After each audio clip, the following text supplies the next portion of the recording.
हल्के से आंखें बंद, वही अवस्था में सांस रख, नॉर्मल चल। हमारे गुरुदेव होते हैं ना, तो हमेशा कुछ बढ़िया शेरो शायरी से ही शुरुआत करते थे, क्योंकि कोई भी सेशन की, मुझे तो ज्यादा नहीं आता है, लेकिन हमारी गुजराती में प्रिय पोयम थी, नानी मारी आंख की ज्योति का कांक, ये तो केवी अजब जेवी बात है। यानी कहने का मतलब, कितनी अजब जैसी बात है, इसकी कोई प्रिसाइज वैल्यू नहीं है हमारी आंख की। कोई 10 करोड़ रुपया देंगे तो भी आप आपकी आंखें देंगे, एक बोलेंगे कि एक आंख दे दो, नहीं देंगे।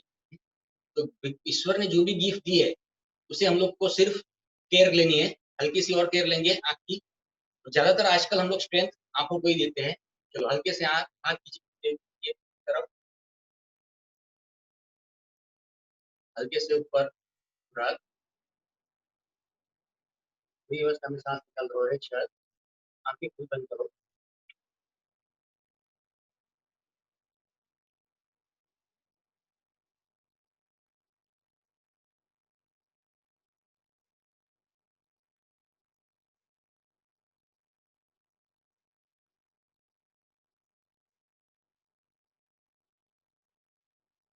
हल्के से आंखें बंद, वही अवस्था में वापस सांस को ऊपर रख, करे छह।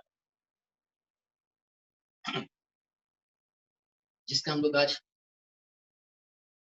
बहुत दिनों से इंतजार कर रहे थे, वो अतुल भाई शाह उज्जैश वाले, जो इतने सरल स्वभाव के हैं कि सिर्फ एक ही वर्ष पे ये कि yes, I will definitely come. चलो हल्की से एक माइंड की एक्सरसाइज करेंगे, कपालभाति करेंगे, and then we will start with our today sessions.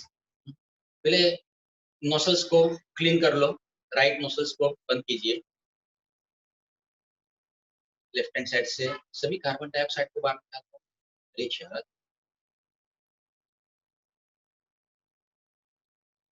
Start.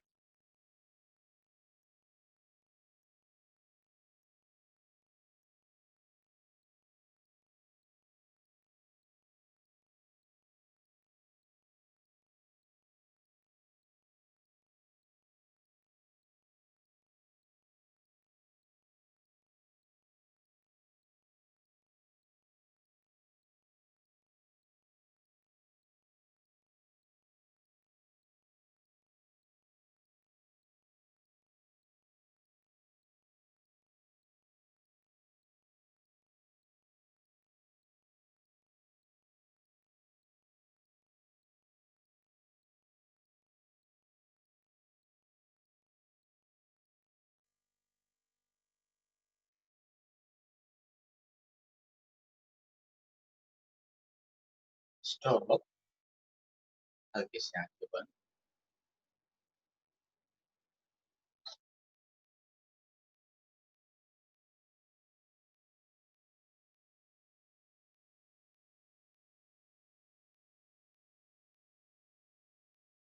दूसरी साइड राइट नोस्ट्रल्स खुला रखेंगे, लेफ्ट साइड के नोस्ट्रल्स को रिच स्टार्ट।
स्टॉप, हल्के से आंखें बंद,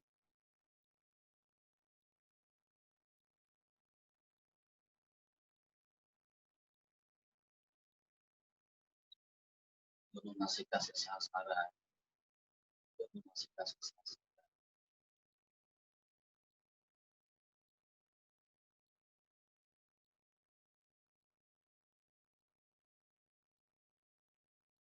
आगे से आगे खोलिए।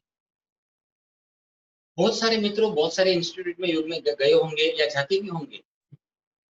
रामदेव बाबा का है, निम्बाड़कर जी है, आयंगर योग है, लेकिन सभी चीज में मालूम है एक चीज बहुत सी कॉमन मैंने देखी है, और वो चीज है कि दे ऑल बिलीव स्ट्रांगली इन कपालभाति। शायद नाम अलग दिया होगा, लेकिन कोई भी इंस्टीट्यूट में जाओ, किसका फोकसिंग शायद आसन पे ज्यादा रहेगा, किसका प्राणायाम पे ज्यादा रहेगा, लेकिन ऑल योग related institute strongly recommend and believe in kapalbhati. तो सर्वश्रेष्ठ क्रिया करके हमारे नॉसल्स और कोलेस्ट्रॉल का मार्ग क्लीन किया। वही अच्छी सी कुछ छोटी छोटी चीजें जो हमारी लाइफस्टाइल को चेंज कर सकती है, वही चीज का टॉपिक लेके आज हमारे साथ आए अतुल भाई कोजस वाले। एक छोटी सी माइंड की क्रिया करके हम लोग यहीं पे वार्म अप को स्टॉप करेंगे, क्योंकि आपका वैल्यूएबल टाइम मुझे सुबह सुबह वेस्ट नहीं करना है। अभी मेरी हाथ की गति और आपकी माइंड की गति साथ में है कि नहीं, आपको चेक करना है। सिर्फ 1 मिनट का प्रयोग है। हाथ सीधे, front, left, front, up, front, right, front, up, front, left, front, up, front, right, front, up, front, left, front, up, front, right, front, up, front, left, front, up, front, up, front, up, front, right, front, right, front, up, front, right, front, up, front, left, front, up, front, up, front, left, front, up, front, right, front, up, front, relax. आप सभी मित्रों को दिखाई दिया था। सिर्फ यही कहना है, अगर माइंड बैलेंस है शरीर के साथ, तो कोरोना के पापा 2050 तक भी हमें छू नहीं पाएंगे। इतनी बढ़िया से सिस्टम दिए, और उसके माध्यम से कमलेश जी के माध्यम से आज बहुत सारे विद्युत योग सेंटर के साधक मित्रों एक सुपर पर्सनालिटी को बुलाते हैं, और हम लोग ऑलवेज से केयर लेते हैं कि जो भी फील्ड के वक्त आते हैं वो फील्ड के वो फादर होना चाहिए। So we get the best super quality of knowledge. कल ही किसी से बात हुई थी कमलेश भाई, यस, कि डेटा आया है कि जो भी साधक मित्रों वर्षों से योगा अभ्यास करते हैं या ओजस को फॉलो करते हैं या नेचुरल सिस्टम को फॉलो करते हैं, यानी जुड़े हुए कुदरती पर्यावरण से जो भी जीते हैं ना, उन लोग को अभी तक बहुत निम्न स्तर में कोरोना आया है। समझो ना, आया ही नहीं है। बाई चांस कोई इंसिडेंस के कारण अगर उन लोग को कोरोना छूट गया है due to some other side effect, तो उन लोग का रिकवरी रेशियो बहुत ही बढ़िया है, 99.9%। कहने का मतलब कि they recover with in 3 days।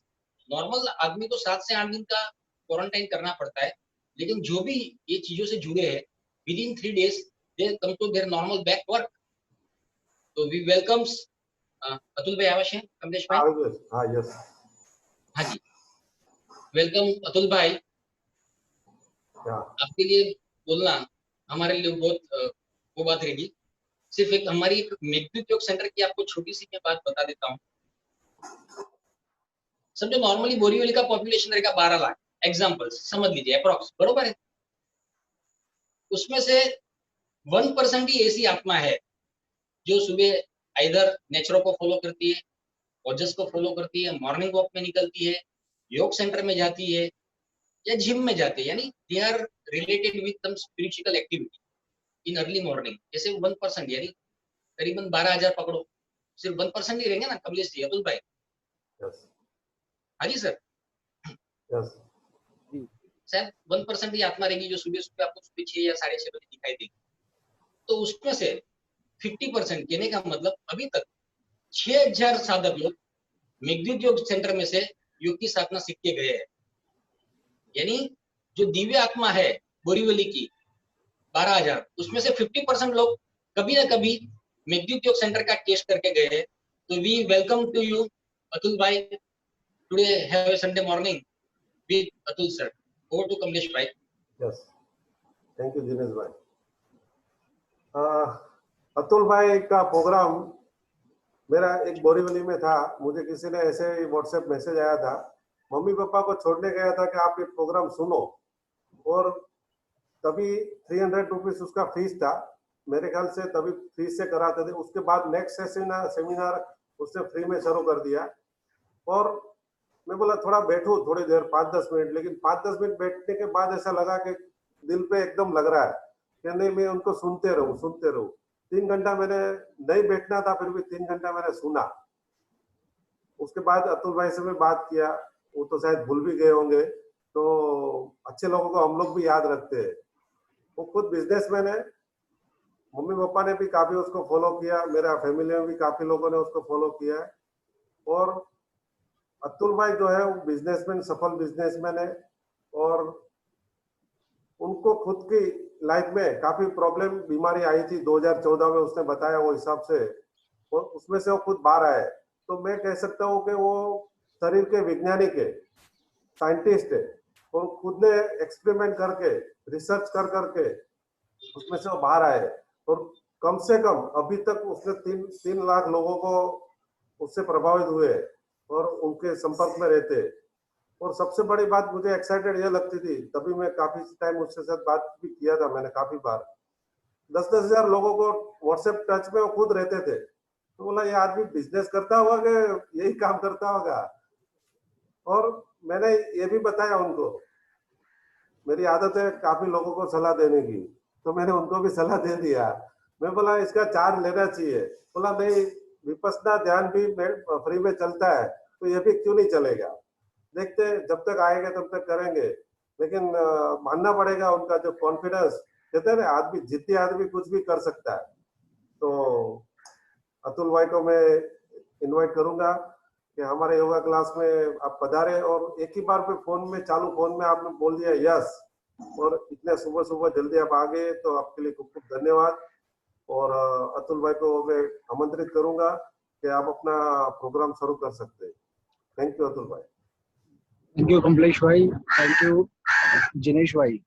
और बहुत सुंदर आज मुझे अवसर मिल रहा है, और वाकई में जो व्यक्ति इतनी सुबह उठकर योग कर सकते हैं, वो मैं समझता हूँ कि वो अपने स्वास्थ्य के लिए ऑलरेडी जागरूक हो चुके हैं।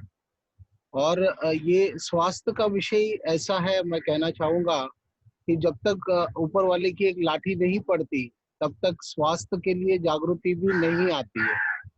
तो जो इंसान इतनी सुबह उठ के अपने योग के लिए समय निकाल सकते हैं, इतनी मेहनत कर सकते हैं, मैं ये बहुत ही भली बात ही जानता हूँ कि वाकई में वो स्वास्थ्य के प्रति बहुत ज्यादा अलर्ट हो चुके हैं।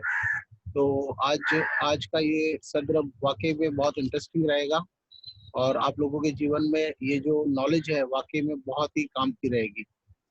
सो आज बहुत शॉर्ट टाइम में हमें बहुत सारी बातें करनी है, तो हम सीधे विषय पे शुरुआत करते हैं।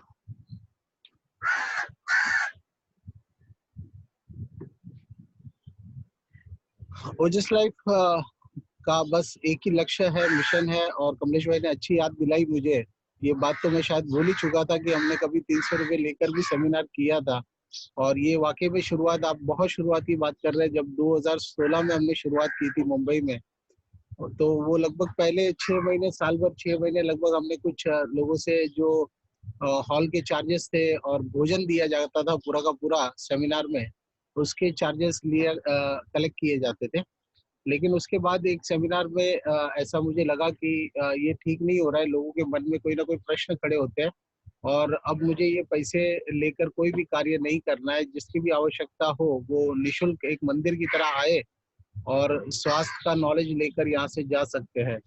और यही संकल्प लेने के बाद उस दिन से लेकर आज तक ना तो कभी कोई सेमिनार रुके हैं, और उल्टा उससे कई गुना ज्यादा बड़े बड़े सेमिनार होने शुरू हो गए।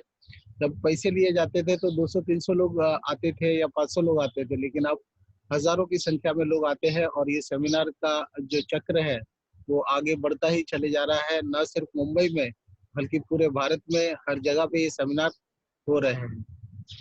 सो ओजस लाइफ का एक ही लक्ष्य है कि स्वस्थ भारत का निर्माण करना। ये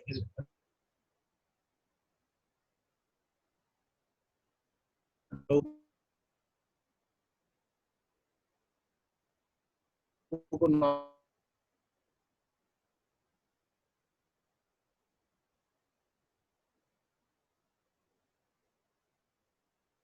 नंबर भी है जिन्होंने अपनी हेल्थ में ट्रांसफॉर्मेशन किया है। आपको एक झलक उनकी दिखाना चाहूंगा कि जिन्होंने इस प्रकार से, जैसे आज आप लोग मुझे सुन रहे हैं, इसी तरीके से मेरे सेमिनार अटेंड किए थे और उनके जीवन में इतना प्रभाव आया कि उनकी बीमारियां पूरी तरह से समाप्त हो गई। वो फिर से युवान बन गए। अगर वो 60 साल के थे तो अब 40 के दिखाई देते हैं, और अगर 40 के थे तो अब वो 30 के दिखाई देते हैं। उनके एनर्जी लेवल बढ़ गए, उनकी बीमारियां समाप्त हो गई और उनका पूरा फिटनेस, पूरा स्वास्थ्य बदल गया। भाविनी बेन मुंबई से अस्थमा, पीसीओडी और लगभग 25 किलो वेट लॉस, पूरे मेडिसिन फ्री हो चुके हैं, सारी बीमारियों से मुक्त हो चुके हैं। Vikram Jain 30 kilo weight loss, उनकी वाइफ का अस्थमा पूरी तरह से ठीक हो चुका है। देवांग कारिया जो आज से 2 साल पहले हमारे सेमिनार में आए थे और 2 साल पहले 100 मीटर भी वो दौड़ नहीं पाते थे, 100 मीटर दौड़ने पे भी उनके फेफड़े फूल जाते थे क्योंकि उनका वजन 104 किलो था। और ओजस लाइफ के सेमिनार के बाद 6 महीने में उन्होंने लगभग 31 किलो वजन कम कर लिया और अब वो नॉन स्टॉप 10 किलोमीटर दौड़ लगा सकते हैं और 21 किलोमीटर की मैराथन सक्सेसफुली 2 घंटे 10 मिनट के समय में उन्होंने कंप्लीट की है। Isha Jain, doctor Lakshmi from Wadia hospital, HOD, इन्होंने भी ओजस लाइफ का सेमिनार वाडिया हॉस्पिटल में डॉक्टर्स और नर्स के लिए आयोजन किया था। Vilas Welankar ji, diabetes and hyperacidity से freedom. Rajesh Bhanushali, Swati Pange, weight loss and freedom from skin disease. Jagdish Mundra, freedom from diabetes and blood pressure, साथ ही साथ 25 किलो से ज्यादा वेट लॉस हुआ है। ये उनकी नई तस्वीर है। अरुण पांडे जी, इनकी हार्ट प्रॉब्लम और जॉइंट पेन्स की प्रॉब्लम थी जो आज पूरी तरह से ठीक हो चुकी है। हार्ट के ब्लॉकेजेस जो पहले थे और अब नहीं है,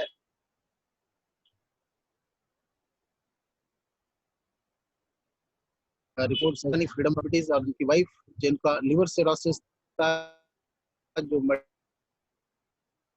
मेडिकल जगह के हिसाब से कब। Usha Thakur, freedom from cancer, जिनको कैंसर हुआ एक बार के बाद 2-3 सालों में दोबारा रिलैप्स हो गया, सारे मेडिकल ट्रीटमेंट देने के बावजूद रिलैप्स हो गया और उन्होंने फिर फाइनली ओजस लाइफ फॉलो करना शुरू किया और अब वो पूरी तरह से स्वस्थ है। Nandini from Noida, freedom from avascular necrosis, ये वही बीमारी है जिस बीमारी से मैं पीड़ित था। इस बीमारी में दोनों पैर काम करना बंद कर जाते हैं और इंसान लगभग पूरी तरह से अपाहिज बन जाता है और मेडिकल जगत के पास इसका कोई भी इलाज नहीं है। माई लाइफ चेंजिंग स्टोरी, मेरी भी यही बीमारी थी, एवास्कुलर नेक्रोसिस, जिसमें हिप जॉइंट, खुले के बाद में जो जॉइंट होते हैं वो पूरी तरह से डेड हो चुके थे और यहीं से मेरा प्रश्न खड़ा हुआ कि ये बीमारी मुझे क्यों हुई है। मेरा एक ही सवाल था सारे डॉक्टर्स के पास, सभी लोगों के पास, कि मुझे ये बीमारी क्यों हुई है। और इसी का जवाब ढूंढते ढूंढते मुझे ये समझ में आने लगा कि हम मनुष्य की जीवन शैली में बहुत सारी जाने अनजाने भूल होती है और उन्हीं भूलों का नतीजा है हमें ये होने वाली सारी लाइफस्टाइल डिजीजेस। और मैंने तुरंत अपनी जीवन शैली में बदलाव किए और उसी बदलाव का नतीजा ये हुआ कि न सिर्फ मेरी बीमारी ठीक हो गई बल्कि वही जीवन शैली मैं लोगों को बताने लगा और उसे सुनकर आज लाखों लोगों के घर तक स्वास्थ्य का ये चिराग पहुंच चुका है। बीमार होने से पहले की मैं तस्वीर अपनी शेयर करना चाहूंगा। आप लोग मुझे फिलहाल तो स्क्रीन पर देख सकते होंगे और ये अभी की फोटो और ये पहले की फोटो आप दोनों देख सकते होंगे। लगभग 80 किलो वजन पहुंच चुका था बढ़ते बढ़ते और अभी हाल फिलहाल ये 65-66 के आसपास है, यानी लगभग 15 किलो मेरा वेट लॉस हुआ है साथ ही साथ एक नए स्वास्थ्य का अनुभव कर रहा हूँ। स्वास्थ्य के विषय पर आगे बढ़ने से पहले एक छोटी सी चेतावनी, जिन लोगों को खास तौर पे डायबिटीज और ब्लड प्रेशर की समस्या है, ऐसे लोगों को अपने बीपी और शुगर लेवल को आज का सेमिनार सुनने के बाद अगर आप अपने भोजन में कोई बदलाव करते हैं तो आपको रेगुलरली अपना बीपी और शुगर लेवल चेक करते रहना चाहिए, मॉनिटर करते रहना चाहिए। कारण कि अगर आप भोजन में बदलाव करेंगे तो हो सकता है 2-4 दिन, हफ्ते भर में आपको अपनी शुगर की दवाइयाँ और अपने ब्लड प्रेशर की दवाइयाँ कम करनी पड़ जाए और ज़्यादा से ज़्यादा महीने 2 महीने में हो सकता है कि आपको अपनी दवाइयों को पूरी तरह से बंद भी करना पड़ जाए, क्योंकि अब उसके बाद आगे आपको उसकी ज़रूरत ना रहे। और ऐसा यदि होता है और अगर आप टाइम पे दवाइयाँ कम नहीं करते या बंद नहीं करते तो आपका शुगर या बीपी लेवल बहुत लो हो सकता है और ये वाकई में आपके लिए बहुत डेंजरस साबित हो सकता है, यानी घातीजनक साबित हो सकता है। तो कृपया आज का सेमिनार सुनने के बाद अगर आप कुछ बदलाव करते हैं तो रेगुलरली अपने डॉक्टर से संपर्क में रहे ताकि वो आपकी मदद कर पाए आपकी दवाइयों को, डोज को कम करने के लिए या फिर बंद करने के लिए। आज का सेमिनार सुनने के बाद कोई भी व्यक्ति ये बदलाव कर सकता है। 1 साल से बच्चे से लेकर 120 साल के पुरुष तक कोई भी इंसान ये लाइफस्टाइल फॉलो कर सकता है, ये बदलाव अपने जीवन में ला सकता है। बात बहुत सिंपल है, मुद्दे की है, बहुत लॉजिकल है। लॉजिकल का अर्थ ये होता है कि मैं जो कह रहा हूँ वो प्रमाणित है, ऑलरेडी लोग जानते हैं, इसके लिए मुझे कोई प्रमाण देने की जरूरत अलग से नहीं है। तो बहुत सिंपल बातें करूंगा ताकि हर इंसान, हर व्यक्ति यहाँ पर आज जो सुन रहा है वो समझ पाए। इस संसार में जितने भी जीव है, आप स्क्रीन पर देख रहे होंगे कि संसार में जितने भी पशु प्राणी है, जितने भी जीवन है, जितने भी जीव है, इन सभी के बीच सबसे ज्यादा अगर कोई बीमार, सबसे ज्यादा पीड़ित, सबसे ज्यादा रोगी अगर कोई जीव है तो वो हम मनुष्य है। और यदि आपने कभी किसी पशु प्राणियों को बीमार होते हुए देखा हो तो वो जरूर इंसान के बीच रहते होंगे और इंसान का फेंका हुआ भोजन लेते होंगे। वरना जो प्रकृति में रहने वाले पशु प्राणी है वो कभी भी हम इंसानों की तरह बीमार नहीं पड़ते और वो हमेशा स्वस्थ रहते हैं, ना उनको दवाइयों की जरूरत पड़ती है, ना उनको डॉक्टर्स की जरूरत पड़ती है। राइट? सो कारण क्या है? ये बहुत सादगी भरा जीवन जीते हैं। जिस प्रकृति माँ ने इन पशु प्राणियों को जन्म दिया है, जिस प्रकृति माँ ने हमें जन्म दिया है, सभी की माँ एक ही है, सभी की जननी एक ही है और सभी को जन्म देने वाली प्रकृति माँ के कुछ उसूल है, कुछ कानून है और उस कानून का जो पालन करेगा वो स्वस्थ रहेगा और उस कानून को जो तोड़ेगा वो बीमार होगा और वो रोगी होगा। क्योंकि प्रकृति के नियमों को तोड़ने की जो सजा है वही बीमारियां है, वही रोग है। और यदि आपके जीवन में ज्यादा बीमारियां आएगी, रोग आएगी तो आपकी आयु भी ऑटोमेटिकली कम हो जाएगी। और अगर आप स्वस्थ रहेंगे, निरोगी रहेंगे तो ऑटोमेटिकली आपकी आयु भी बड़ी हो जाएगी। और प्रकृति के चंद नियम, आज मैं सिर्फ कुछ ही मुद्दे के नियम बताने के लिए आया हूँ क्योंकि समय की मर्यादा है, तो चंद नियम को मैं बताना चाहूंगा। ये जो भी भोजन लेते हैं वो रीजनल होता है। रीजनल यानी उनके आसपास में जो ग्रो करता है वही चीजों पे वो फोकस रहते हैं, उसी चीजों को वो खाते हैं। और हम इंसान क्या करते हैं, हम अलग अलग जगह से, बाहर से मंगाए हुए, इंपोर्ट किए हुए, किसी और राज्य से आए हुए भोजन भी खाते रहते हैं। तो रीजनल और सीजनल फूड की बहुत सिंपल पहचान है कि आपके आसपास में जो सबसे सस्ते फल, सब्जियां, अनाज मिले उसी चीजों को खरीदे। सबसे सस्ते, उसका मतलब है रीजनल और सीजनल। तो सबसे सस्ती चीजों को इस्तेमाल करना है। नियम, पहला नियम कि सबसे फ्रूट खाने हैं तो सबसे सस्ते, सब्जियां खानी है तो सबसे सस्ती। भिंडी जब 50 रुपए किलो मिले तो इस्तेमाल करें, 100 रुपए किलो हो जाए तो उसका इस्तेमाल ना करें। बस ये सिंपल फॉर्मूला है। जब आपको पपीता जो है वो 20 रुपए किलो मिले, 15-20 रुपया 25 रुपए किलो मिले तो आप उसका इस्तेमाल करें, लेकिन अगर 50 रुपए किलो हो जाए तो उसका इस्तेमाल ना करें। और उसके अलावा दूसरा नियम, सेकंड नियम जिसकी आज हम बात करेंगे कि ये सभी पशु प्राणी अपने भोजन को उसी रूप में खाते हैं जिस रूप में कुदरत उन्हें देती है, प्रकृति उन्हें देती है। यानी फल, सब्जियां या जो भी चीजें वो खाते हैं तो वो उसी रूप में खाते हैं जैसे पेड़ पे लगे होते हैं, उसे तोड़ते हैं और वहीं से खा लेते हैं। उसे पकाते नहीं है, कुक नहीं करते, वो अपने फूड को फायरलेस फूड खाते हैं। और हम इंसान अपने सभी भोजन को पका पका के भून भून के खाते हैं।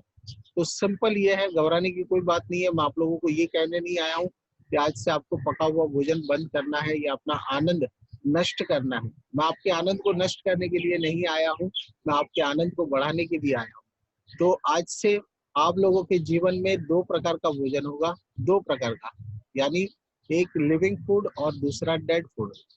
लिविंग फूड का अर्थ बहुत सिंपल है कि जिस वस्तु को आप जमीन में डालें और वो उग जाए उसको लिविंग फूड कहते हैं। आप टमाटो डालेंगे तो टमाटो से टमाटो उगा सकते हैं, आप ककड़ी से ककड़ी उगा सकते हैं, आप संतरे से संतरा उगा सकते हैं, मौसम्बी से मौसम्बी उगा सकते हैं, लेकिन आप रोटी से रोटी नहीं उगा सकते।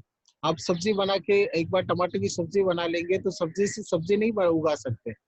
तो जिस वस्तु से आप वापस दोबारा उस नए जीवन को जन्म दे सकते हैं वो लिविंग फूड है, और जो एक बार पक चुका है वो डेड फूड हो चुका है। तो इंसान का बनाया हुआ भोजन, प्रोसेस किया हुआ, पका हुआ, एक बार जो अग्नि पे चढ़ जाएगा, मैं बहुत सिंपल शब्दों में आपको क्लैरिटी के साथ कहता हूँ, एक बार जो अग्नि पे चढ़ गया, चाहे वो कोई पशु प्राणी हो, चाहे कोई कीड़ा मकोड़ा हो, या चाहे वो कोई अन्य जानवर हो जिसमें भी जीवन है, अगर उसे आप अग्नि पे चढ़ा देंगे तो उसका मरना निश्चिंत है। और एक बार अगर वो मर गया, उसके प्राण निकल गए, तो वो आपको जीवन नहीं दे सकता। आप भोजन इसके लिए लेते हैं ताकि वो आपको जीवन दे। और संसार का यही नियम है, जीवो जीवस्य जीवनम, एक जीव दूसरे को जीवन देता है और इसी तरीके से ये साइकिल चलती है। तो एक जीवन दूसरे को जीवन देता है, लेकिन जिसके पास जीवन है ही नहीं वो आपको जीवन कैसे देगा। आप 120 साल के लिए बने हैं, अगर इसे जीवन नहीं देंगे तो ये 50 साल में समाप्त हो जाएगा। लेकिन अगर आप बार बार इसे रोज लाइफ फोर्स देते रहेंगे, इसे लिविंग फूड देते रहेंगे और इसे रिचार्ज करते रहेंगे, तो वाकई में ये 100-120 साल तक आज भी चल सकता है, राइट। तो आपके पास आज से 2 प्रकार के भोजन के विकल्प होंगे, 2 प्रकार के भोजन होंगे। एक होगा लिविंग फूड और दूसरा होगा डेड फूड, एक यानी जिसमें प्राण है और एक जिसमें प्राण नहीं है, यानी मरा हुआ भोजन। एक कच्चा भोजन, एक पक्का भोजन। और एक तरफ जो लिविंग फूड है वो आपको स्वास्थ्य देने वाला भोजन है। जो लिविंग फूड है उसमें जीवन है, वो आपको स्वास्थ्य देगा, वो आपके अंदर जाएगा, उसके अंदर से उसमें क्षमता है आपके अंदर जाके सफाई करने की, आपकी बीमारियों को दुरुस्त करने की और आपको स्वस्थ रखने की। दूसरी तरफ मरा हुआ भोजन है जिसके अंदर सफाई करने की क्षमता तो बिल्कुल नहीं है, लेकिन उसके अंदर टॉक्सिन बहुत ज्यादा पकने के बाद जो भोजन के पदार्थ जो मर जाते हैं, डेड हो जाते हैं, वो टॉक्सिन उत्पन्न करते हैं, जहरीले पदार्थ उत्पन्न करते हैं और वो आपके शरीर में जाके ब्लॉकेज क्रिएट करते हैं, बाधाएं क्रिएट करते हैं और वो कूड़ा आपके शरीर में जमा होकर बीमारियों को जन्म देता है। तो आज से आपके पास 2 प्रकार के भोजन होंगे, विकल्प होंगे, एक स्वास्थ्य देने वाला भोजन और एक रोग देने वाला भोजन।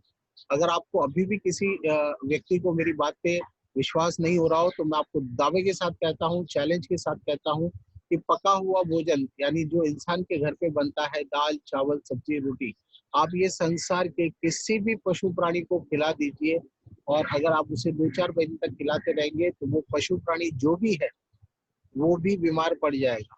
आप बुजुर्ग लोग हैं मेरे सामने आज कई लोग, आप लोग जानते होंगे कि घर में गाय भैंस होती थी और उस गाय भैंस को अगर घर के दाल चावल खिला दिए जाए या सब्जी खिला दी जाए तो 2-4 दिनों में बीमार पड़ जाती है।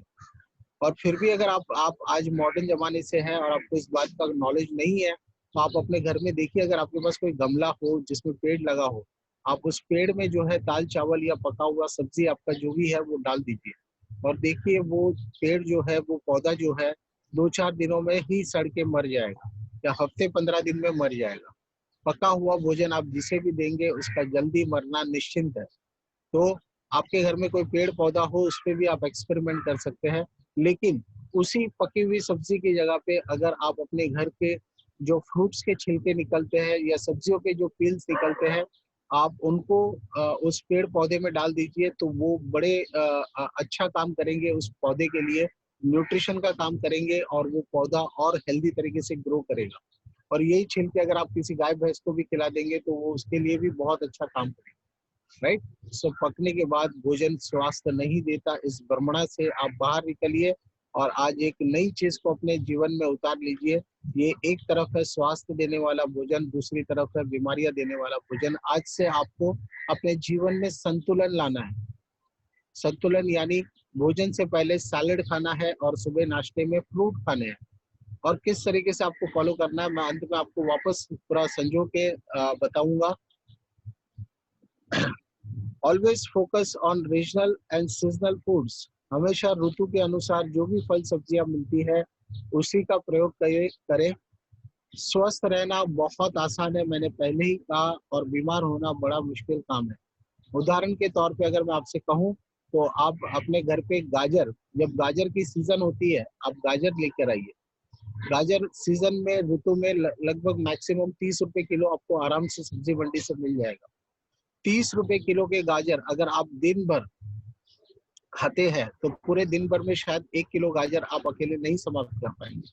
और सारा खाना बंद कर दीजिए और सिर्फ गाजर खाते रहिए तो भी शायद आप उस गाजर को समाप्त नहीं कर पाएंगे, 1 किलो गाजर नहीं खा पाएंगे। तो 1 किलो गाजर काफी है इंसान को दिन भर स्वस्थ रहने के लिए, पेट भरने के लिए। लेकिन अगर उसी इंसान को बीमार पड़ना हो तो उस गाजर को लाकर आपको बहुत मेहनत करनी पड़ेगी, उसे कद्दूकस करना पड़ेगा, उसमें बहुत सारा घी मिलाना पड़ेगा, उसमें बहुत सारे सूखे मेवे मिलाने पड़ेंगे और लगभग आधा 1 घंटा उसे पकाना पड़ेगा चूल्हे पे रख के, तब जाके गाजर का हलवा बनता है। और गाजर का हलवा कितना बनेगा 1 किलो में से? लगभग पाव किलो से ज्यादा नहीं बनेगा, जो एक इंसान आसानी से खा सकता है। तो आप जब स्वस्थ रहना चाहते हैं तो मेरा कहना ये था कि आप गाजर लाइए, धोइए और खाइए। कितना सिंपल है, और 30 रुपए किलो। बीमार होना है तो आपको 1 घंटे की मेहनत लगेगी और 1 घंटे की मेहनत के बाद वो 30 रुपए किलो के गाजर बाद में बन जाएंगे 200 रुपए किलो या 300 रुपए किलो। और वो 200 रुपए किलो का जो हलवा है आप पाव किलो बनेगा और वो अकेले आप खा जाएंगे एक ही बार में बैठकर। स्वस्थ रहना 30 रुपए किलो, बीमार होना 300 रुपए किलो है, राइट? तो स्वस्थ रहना बहुत आसान है, धोया, काटा और खाया। बीमार होने के लिए बहुत मेहनत करनी पड़ती है किचन में जाकर, राइट? सो आज से हमेशा रीजनल और सीजनल फूड पे फोकस रहिए। मैं बताना चाहूंगा आज आपको एक बहुत ही जबरदस्त एक बात इस विषय को लेकर। और आप लोग शायद मुझे सुन रहे होंगे, देख रहे होंगे सभी लोग, तो मैं आप लोगों को भी मैं देख रहा हूँ, तो मैं चाहता हूँ कि आप लोग भी कुछ जैसे योगा कर रहे थे वैसे कुछ इशारों के साथ मुझे जवाब दें। मुझे बताइए, एक सवाल है ये स्क्रीन पर कि भूख और क्रेविंग में क्या डिफरेंस होता है। तो मैं आप लोगों से पूछना चाहता हूँ कि जो लोग व्यसन करते हैं, यानी जिन लोगों को एडिक्शन है सिगरेट पीने का या तंबाकू खाने का या फिर शराब पीने का, जिनको एडिक्शन है, नशा है, तो ये बताइए, या फिर चाय पीने का नशा, जिन लोगों को चाय पीने की भी हैबिट होती है, ये भी एक नशा है। तो जब चाय या सिगरेट या शराब की जब तलब लगती है, भूख लगती है, ये भूख आपको कहाँ से लगती है? यहाँ से लगती है कि आपका पेट आपसे मांगता है, आपका पेट आपसे बोलता है कि मुझे शराब दे दो या चाय दे दो, या मुझे बताइए, आप लोग इशारा करके बताइए कहाँ से। ओके, सभी लोगों ने इशारा कर दिया है और वो है यहाँ से। Wonderful, wonderful. तो देखिए, भूख आज से आप समझ जाइए 2 जगह से लगती है, एक पेट से लगती है और एक मन से लगती है। 2 तरह की भूख होती है। और जो भूख हमें पेट से लगती है, यानी जो भूख हमें पेट से लगती है, वो भूख बहुत भोली होती है, मासूम होती है। जब इंसान इस धरती पे आया, लाखों साल से जी रहा था, उसके पास अग्नि का आविष्कार नहीं हुआ था, उसका भोजन सिर्फ कच्चा भोजन था।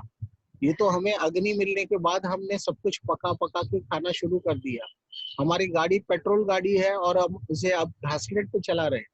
तो हमें हमारा शरीर जो बना है वो सिर्फ कच्चा भोजन खाने के लिए डिजाइन हुआ था। ये कभी भी पकाकर खाने के लिए डिजाइन नहीं हुआ। किसी ने हमें, प्रकृति ने नहीं कहा कि आप अपने सारे भोजन को पका पका के, मार मार के, भून भून के खाए, राइट? तो हमें उसी रूप में खाना था जिस रूप में प्रकृति हमें देती थी। तो पकने के बाद जो भी भोजन चूल्हे पे चढ़ता है, पकता है, उस पकने के केमिकल रिएक्शन में उस भोजन में नशा प्रकट होता है, नशा। और इस दुनिया का सबसे बड़ा नशा जो है वो ना चाय है, ना कॉफी है, ना शराब है, ना सिगरेट है। इस दुनिया का सबसे बड़ा नशा है पका हुआ भोजन, जो आज हर इंसान के घर तक पहुंच गया है और इस दुनिया में, इस संसार में रहने वाले हर व्यक्ति तक पहुंच चुका है। तो पका हुआ भोजन इस दुनिया का सबसे बड़ा नशा है। और आपको आज से याद रखना है कि भूख दो जगह से लगती है। पेट से जो लगती है भूख, उसे कुछ भी नहीं चाहिए, उसे ककड़ी टमाटर ही दे दोगे आपके पेट में, चाहे कितने भी चूहे दौड़ रहे हो, आप उसे ककड़ी टमाटर दे दीजिए या 2 केले दे दीजिए तो भी आपका पेट शांत हो जाएगा। अगर कुछ ना मिले खाने को तो 1 गिलास पानी पी लीजिए तो भी आपका पेट शांत हो जाएगा। लेकिन दूसरी भूख लगती है यहाँ से, और इस भूख को शांत करने के लिए आपको इसे पका हुआ भोजन ही देना पड़ेगा। तो आज से आप लोगों के जीवन में 2 प्रकार की भूख को आपको अलग से पहचानना है कि कौन सी भूख है। मन की भूख है, सिर्फ यादों में है, कि पेट की भूख है वाकई में, जो पेट में अग्नि जलती है या चूहे दौड़ने का एहसास होता है, वो भूख है। अगर पेट की भूख है तो आप उसे कुछ भी दे दीजिए, सामान्य चीजें, कच्ची चीजें, ककड़ी टमाटर गाजर बीट जो भी है आपके घर में, या कोई फ्रूट हो वो खा लीजिए, आपका पेट शांत हो जाएगा, क्योंकि उसे सिर्फ पोषण चाहिए और कुछ नहीं चाहिए। और मन की भूख, इसे अलग अलग चीजें चाहिए, इसे पाव भाजी चाहिए, इसे वड़ा पाव चाहिए, इसे पानी पूरी चाहिए, इसे ढोकला चाहिए। सारी चीजें एक से एक याद आती है। आज तो मेरे ढोकला खावाना मन છે भाई कमलेश भाई, राइट? है ना, घर में लोगों की डिमांड आती है, मन मन છે, मन, पेट નથી માંગી રહ્યો, मन, राइट? લોકડાઉનમાં લોકોએ બહુ બધું નવું નવું બનાવ્યું. યસ, લોકડાઉનમાં બહુ બધી રેસિપીઝ બધા માસ્ટર શેફ ઘરે બેસીને જ બની ગયા, અને જેટલા લોકો માસ્ટર શેફ હતા એ બધાના વિડીયોઝ ચેનલ ઉપર 10 टाइम्स व्यूअर्स વધી ગયા, રાઈટ? સો आज से आप सभी, આપણા બધા જ દર્શકો ગુજરાતી છે કે અલગ અલગ કમ્યુનિટીના છે કમલેશભાઈ? થોડા હિન્દી છે. Okay, alright, okay. So difference between hunger and craving, आज से 2 प्रकार की आपकी भूख को आपको अलग से पहचानना है, और कैसे उसे हैंडल करना है उसके बारे में भी हम आगे अंत में बात करेंगे, सारी चीजों को संजो के। एक और इम्पोर्टेंट विषय जो आपके सामने है स्क्रीन पर, डेयरी प्रोडक्ट्स, दूध के बने हुए उत्पादन। प्रकृति का मैं ऑलरेडी 2 नियम इम्पोर्टेंट आपको बता चुका हूँ, रीजनल, सीजनल और लिविंग फूड। अब तीसरा नियम आपको बताने जा रहा हूँ प्रकृति का, कि इस संसार में जो भी पशु प्राणी है, ये सारे पशु प्राणी जानते हैं कि दूध सिर्फ अपनी माँ का पीना चाहिए, और वो भी सिर्फ बाल अवस्था में पीना चाहिए। एक सिंपल उदाहरण देना चाहूंगा, अगर आपके घर पे एक गाय है और उस गाय ने एक बच्चा दिया, वो बच्चा सिर्फ अपनी माँ का दूध पिएगा, किसी और का दूध पीने नहीं जाएगा। लेकिन ये बच्चा बड़ा हो गया और इसी गाय ने दूसरा बच्चा दिया, सेकंड बच्चा छोटा, तो पहले वाला जो बड़ा बच्चा था ये दोबारा अपनी माँ का भी दूध पीने नहीं जाएगा। तो संसार के सारे पशु प्राणियों को पता है कि दूध सिर्फ अपनी माँ का पीना चाहिए, वो भी सिर्फ बचपन में, बाल अवस्था में, जब छोटे होते हैं तब, उसके बाद दूध की जरूरत नहीं होती। सिर्फ मानव अब तक इस बात को नहीं समझ पाया है या गुमराह हो चुका है, और इतने बड़े होने के बावजूद भी दूध पीते रहता है, पीते रहता है, पीते रहता है। मेरा कोई प्रॉब्लम नहीं है, ऑब्जेक्शन नहीं है, ना मैं आपसे कह रहा हूँ कि पूरी तरह से बंद कीजिए, आप अपनी जरूरत को समझिए। मैं सिर्फ आपके स्वास्थ्य के लिए खड़ा हूँ आज यहाँ पर, आपको स्वास्थ्य के लिए रूबरू कराने के लिए, जागरूक करने के लिए खड़ा हूँ। दूध के उत्पादन आप जितनी मात्रा में खाएंगे, मैं सबसे इम्पोर्टेंट बात इसके बारे में बताना चाहूंगा कि इस दुनिया में, इस धरती के ऊपर सबसे ज्यादा कफ बनाने वाला, सबसे ज्यादा म्यूकस बनाने वाला अगर कोई भोजन है, कोई इंसानों के घर में कोई भोजन है, तो इस धरती के ऊपर सबसे ज्यादा कफ बनाने वाला भोजन है दूध और दूध के बने हुए उत्पादन। अगर आपके जीवन में कफ की समस्या है, चाहे वो रोज आपको गले में बलगम बन के निकलता हो, रोज सुबह उठने पर बलगम निकलना, या दिन भर गले में कफ का एहसास होना, या सुबह उठने पर आपकी आंखों में चिपचिपा बलगम आना, इसे नजरअंदाज मत कीजिए। ये आपको संकेत दे रहा है कि आपने जो दूध के बने हुए उत्पादन खाए थे वो आपको पच नहीं रहे। दूध अगर आपको पचाना है तो उसके लिए बहुत हार्ड वर्क चाहिए, हार्डशिप चाहिए। और अगर आपके जीवन में आज तोड़ फोड़ का काम नहीं है, मेहनत का काम नहीं है, तो दूध को पचाना आज की डेट में शायद संभव नहीं है। और आज की डेट में वैसे भी 65-70% दूध जो है वो मिलावटी है, और इस समय में दूध का इस्तेमाल करना वाकई में ये डेंजरस है। तो दूध को अगर आप पीते रहेंगे तो कफ होते रहेगा, और कफ को अगर आप नजरअंदाज करेंगे तो आपको कफ से संबंधित बीमारियों का सामना करना पड़ेगा आगे जाकर। कफ से संबंधित बीमारियां कौन सी है ये भी मैं आपको बता दूं। डायबिटीज टाइप 2, ये कफ से संबंधित रोग है, डायबिटीज टाइप 2। उसके बाद फैटी लिवर, आपका फैटी लिवर में यानी फैट से, तो वो भी कफ से संबंधित लीवर की सारी बीमारियां होती है। इससे आगे बढ़े तो आपका lungs, bronchitis, asthma, lung disease, आपके छाती से लेकर जितनी बीमारियां हैं वो सारी की सारी कफ से संबंधित है। उससे ऊपर बढ़े तो थायराइड, थायराइड जो है वो कफ से संबंधित रोग है। उसके ऊपर आ जाए तो कान और आंख की बीमारियां जो भी है वो सारी की सारी कफ से संबंधित है। तो इनमें से आपको कोई भी तकलीफ हो रही हो, इनमें से कोई भी बीमारी हो, तो आपको कफ की समस्या है, इसे समझना होगा।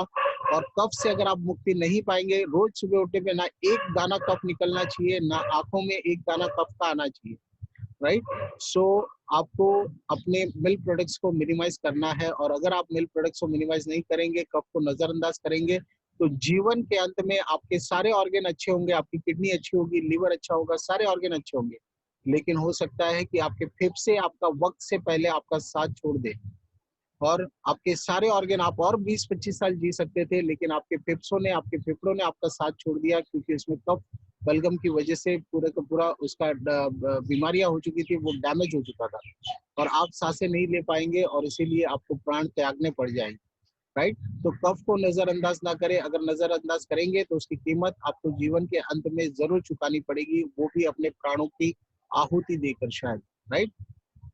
दूध के बने हुए उत्पादनों को लेकर एक विषय और बताना चाहूंगा। आपने आज तक सुना होगा, देखा होगा कि संसार में दो प्रकार के लोग होते हैं, एक शाकाहारी और दूसरे मांसाहारी। शाकाहारी यानी जो शाकाहार खाते हैं, और जो मांसाहारी मतलब मांसाहार करते हैं। मांसाहारी लोग नॉनवेज भी खाते हैं और वेज भी खाते हैं, लेकिन वेजिटेरियन लोग नॉनवेज नहीं खाते और सिर्फ वेज फूड खाते हैं। एक और प्रजाति इस दुनिया में जन्म ले चुकी है जिसे कहते हैं वीगन कम्युनिटी। वीगन यानी शाकाहारी से भी आगे बढ़कर एक कदम, क्योंकि शाकाहारी लोग सारी चीजें तो शाकाहार से खाते हैं, लेकिन गाय भैंस से आने वाला दूध भी पीते हैं जो गाय भैंस के शरीर से आता है, राइट। लेकिन वीगन लोग ये भी चीजों का उत्पादन नहीं इस्तेमाल नहीं करते, वो सिर्फ प्लांट बेस्ड जो भी वनस्पति जन्य आहार है उसी का इस्तेमाल करते हैं, प्लांट बेस्ड। और कोई भी चीजें जो पशु प्राणियों के द्वारा आती है उसका कोई भी इस्तेमाल नहीं करते, ना पशु प्राणियों का इस्तेमाल करते, ना पशु प्राणियों के द्वारा आने वाले भोजन के पदार्थों का भी इस्तेमाल नहीं करते।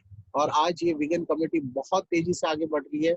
पूरे जगत में, ना सिर्फ भारत में, वेस्टर्न कल्चर में सारे सेलिब्रिटीज, बड़े बड़े लोग, यंगस्टर्स, सारे लोग धड़ाधड़ वीगन कम्युनिटी में मेंबर जुड़ते जा रहे हैं और वीगन बनते जा रहे हैं। दूध के उत्पादन पूरी तरह से बंद करते जा रहे हैं। टॉप के सेलिब्रिटीज तक, अक्षय कुमार तक वीगन बन चुके हैं, और अन्य कई सेलिब्रिटीज है जो वीगन बन चुके हैं। और दूध बंद करके हमारे घरों में आपको लगता होगा कि दूध बंद करे कैसे, हो बाप रे बहुत मुश्किल है अब ये छोड़ना। तो मैं आपको बता दूं कि हमारे घर में दूध की कोई भी कमी हमें महसूस नहीं होती, क्योंकि हमारे घर में बिना दूध के प्लांट से, ये फलों से, ये बीजों से दूध बन जाता है। हमारे घर पे आप स्क्रीन पे देख रहे होंगे, नारियल से कड़ी बनती है हमारे घर पे, हमारे घर पे बादाम से बच्चों के लिए दूध बन जाता है, हमारे घर पे शिंगदाने से दही बनता है, और सारी चीजें जो दूध से आप बनाते हैं अपने घर में, वो सारी चीजें हमारे घर पे बनती है, लेकिन वो प्लांट बेस्ड। और आप भी अगर चाहते हैं कि आपको वीगन रेसिपीज चाहिए हो, तो गूगल कीजिए, यूट्यूब चैनल पे लाखों नहीं करोड़ों रेसिपीज अवेलेबल है। वीगन रेसिपीज आप लिखिए और आप भी सीख सकते हैं कैसे आप अपने घर पे बिना दूध के सारी चीजें बना सकते हैं, बहुत ही हेल्दी और पौष्टिक, बिना मिलावट की, राइट। हाल ही में भी नहीं, ऑलरेडी 3 साल पहले विराट कोहली, भारत के क्रिकेट के कैप्टन विराट कोहली वीगन बन चुके हैं और दूध के सारे उत्पादन बंद कर चुके हैं। और इनका सभी जगह पे वीडियो शेयरिंग अवेलेबल है, आप देखिए, उनको सुनिए। दूध बंद करके वो कहते हैं कि मैं पहले से बहुत ज्यादा स्ट्रांग फील करता हूँ, और मेरी पाचन शक्ति पहले से बहुत बेहतर हो चुकी है। अगर भारत के क्रिकेट के कैप्टन दूध छोड़ सकते हैं, आप सोचिए, तो फिर मुझे लगता नहीं कि मैं इससे बड़ा कोई उदाहरण आपको दे सकता हूँ। तो आप भी चिंता छोड़िए। हमारे मन में एक भ्रमणा है कि दूध से ही कैल्शियम मिलेगा, और यही भ्रमणा के कारण लोग दूध पीते रहते हैं, लेकिन ऐसा नहीं है। आप अगर सनलाइट लेना शुरू करेंगे, धूप लेना शुरू करेंगे, आपका विटामिन डी ठीक होगा शरीर में, तो आपका कैल्शियम ऑटोमेटिकली ठीक हो जाएगा। लेकिन आपका विटामिन डी अगर कम होगा तो आपका कैल्शियम भी कम हो जाएगा, राइट। उसके बाद आप जितना कैल्शियम दूध पीना है पीते रहिए, फिर भी आपका कैल्शियम इस्तेमाल नहीं होगा, उल्टा वो बीमारियां उत्पन्न करेगा, आपके घुटनों में जमा होगा, आपके तलवों में जमा होगा, आपके हार्ट के वॉल्स में जमा होगा, और कैल्सिफिकेशन करके वो बीमारियां उत्पन्न करेगा। लेकिन आप सनलाइट, धूप लेना शुरू करेंगे तो आपके हर भोजन में कैल्शियम होता है। ऊपर वाले ने एक भी ऐसा फल या सब्जी नहीं बनाई जिसमें कैल्शियम की कुछ ना कुछ प्रमाण में मात्रा ना हो। तो आप उसी फ्रूट सब्जी से आपको कैल्शियम मिलना शुरू हो जाएगा और आपकी हड्डियां भी मजबूत हो जाएगी। तो धूप लेना बहुत इंपॉर्टेंट है हेल्दी रहने के लिए। विषय पे हम ऑलरेडी पहुंचे हैं, जहां पर मैं आपको बताना चाहूंगा ओजस लाइफ का आपका डेली डोज क्या होगा। आप रोज अपने जीवन में क्या क्या चीजों को जोड़ सकते हैं, अपने जीवन का डेली लाइफ का हिस्सा बना सकते हैं, उन चीजों पे एक नजर डालते हैं। सनशाइन, धूप। धूप के बारे में थोड़ी सी बातें आपको बता दूं कि इस संसार में सूर्य के बिना कोई भी जीवन संभव नहीं है। सूर्य नहीं होगा तो इस धरती पे कोई भी जीवन संभव नहीं होगा। ना पेड़ पौधे रह पाएंगे, ना कोई ऑक्सीजन होगी, ना कोई जीवन होगा। जैसे पेड़ पौधे नहीं जी सकते बिना सूर्य के, वैसे हम इंसान भी नहीं जी सकते बिना सूर्य के। हमारे शरीर को भी उसकी उतनी ही जरूरत है। हमारे बॉडी में जब सूर्य की रोशनी पड़ती है, शरीर पे जब सूर्य की किरणें छूती है, तो हमारे शरीर में एक विटामिन प्रोड्यूस होता है, उसे विटामिन डी कहते हैं। और वो बहुत इंपॉर्टेंट है। आपकी हर बीमारी को आप गूगल कीजिए और उसका कहीं ना कहीं संबंध आपको विटामिन डी के साथ मिल जाएगा। चाहे डायबिटीज हो, हाइपरटेंशन हो, डिप्रेशन हो, इंसोमिया हो, लंग डिजीज हो, चाहे वो थायराइड हो, कोई भी बीमारी आप गूगल कीजिए, कैंसर तक क्यों ना हो, हर बीमारी को आज रिसर्च ये साबित कर चुकी है कि हर बीमारी का संबंध आपके विटामिन डी की कमी के साथ जुड़ा है। तो आप देखिए, भारत में रहने वाले लोगों में मेडिकल काउंसिल ये कहता है कि 10 में से 9 लोगों में विटामिन डी कम है। आज मुझे आप योगा के ग्रुप में जो भी लोग सुन रहे हैं, 70 लोगों में से 63 लोगों के पास, 65 लोगों के पास विटामिन डी ठीक है और 5 लोगों के पास ही विटामिन ठीक है और बाकी 65 का विटामिन कम डी कम है। 70 में से 65 लोगों का विटामिन डी कम है, राइट। तो आपको तुरंत इस पे फोकस करना चाहिए और अपने विटामिन डी को ठीक करना चाहिए। और इसे ठीक करने का एक ही कुदरती तरीका है और वो है डायरेक्ट धूप में जाके बैठना शुरू कीजिए। एक हफ्ते में कम से कम 1 घंटे का डोज चाहिए, 1 घंटे का सनलाइट चाहिए। आप चाहे उसे 2 बार में आधा आधा घंटा करके ले, चाहे 4 बार में 15-15 मिनट करके ले, वो आपकी मर्जी है। लेकिन एक हफ्ते में 1 घंटे का सनलाइट चाहिए, वो भी आपके बैक के जरिए ज्यादा ले। बैक को एक्सपोज करें, कोशिश करें कि बैक खुली रहे।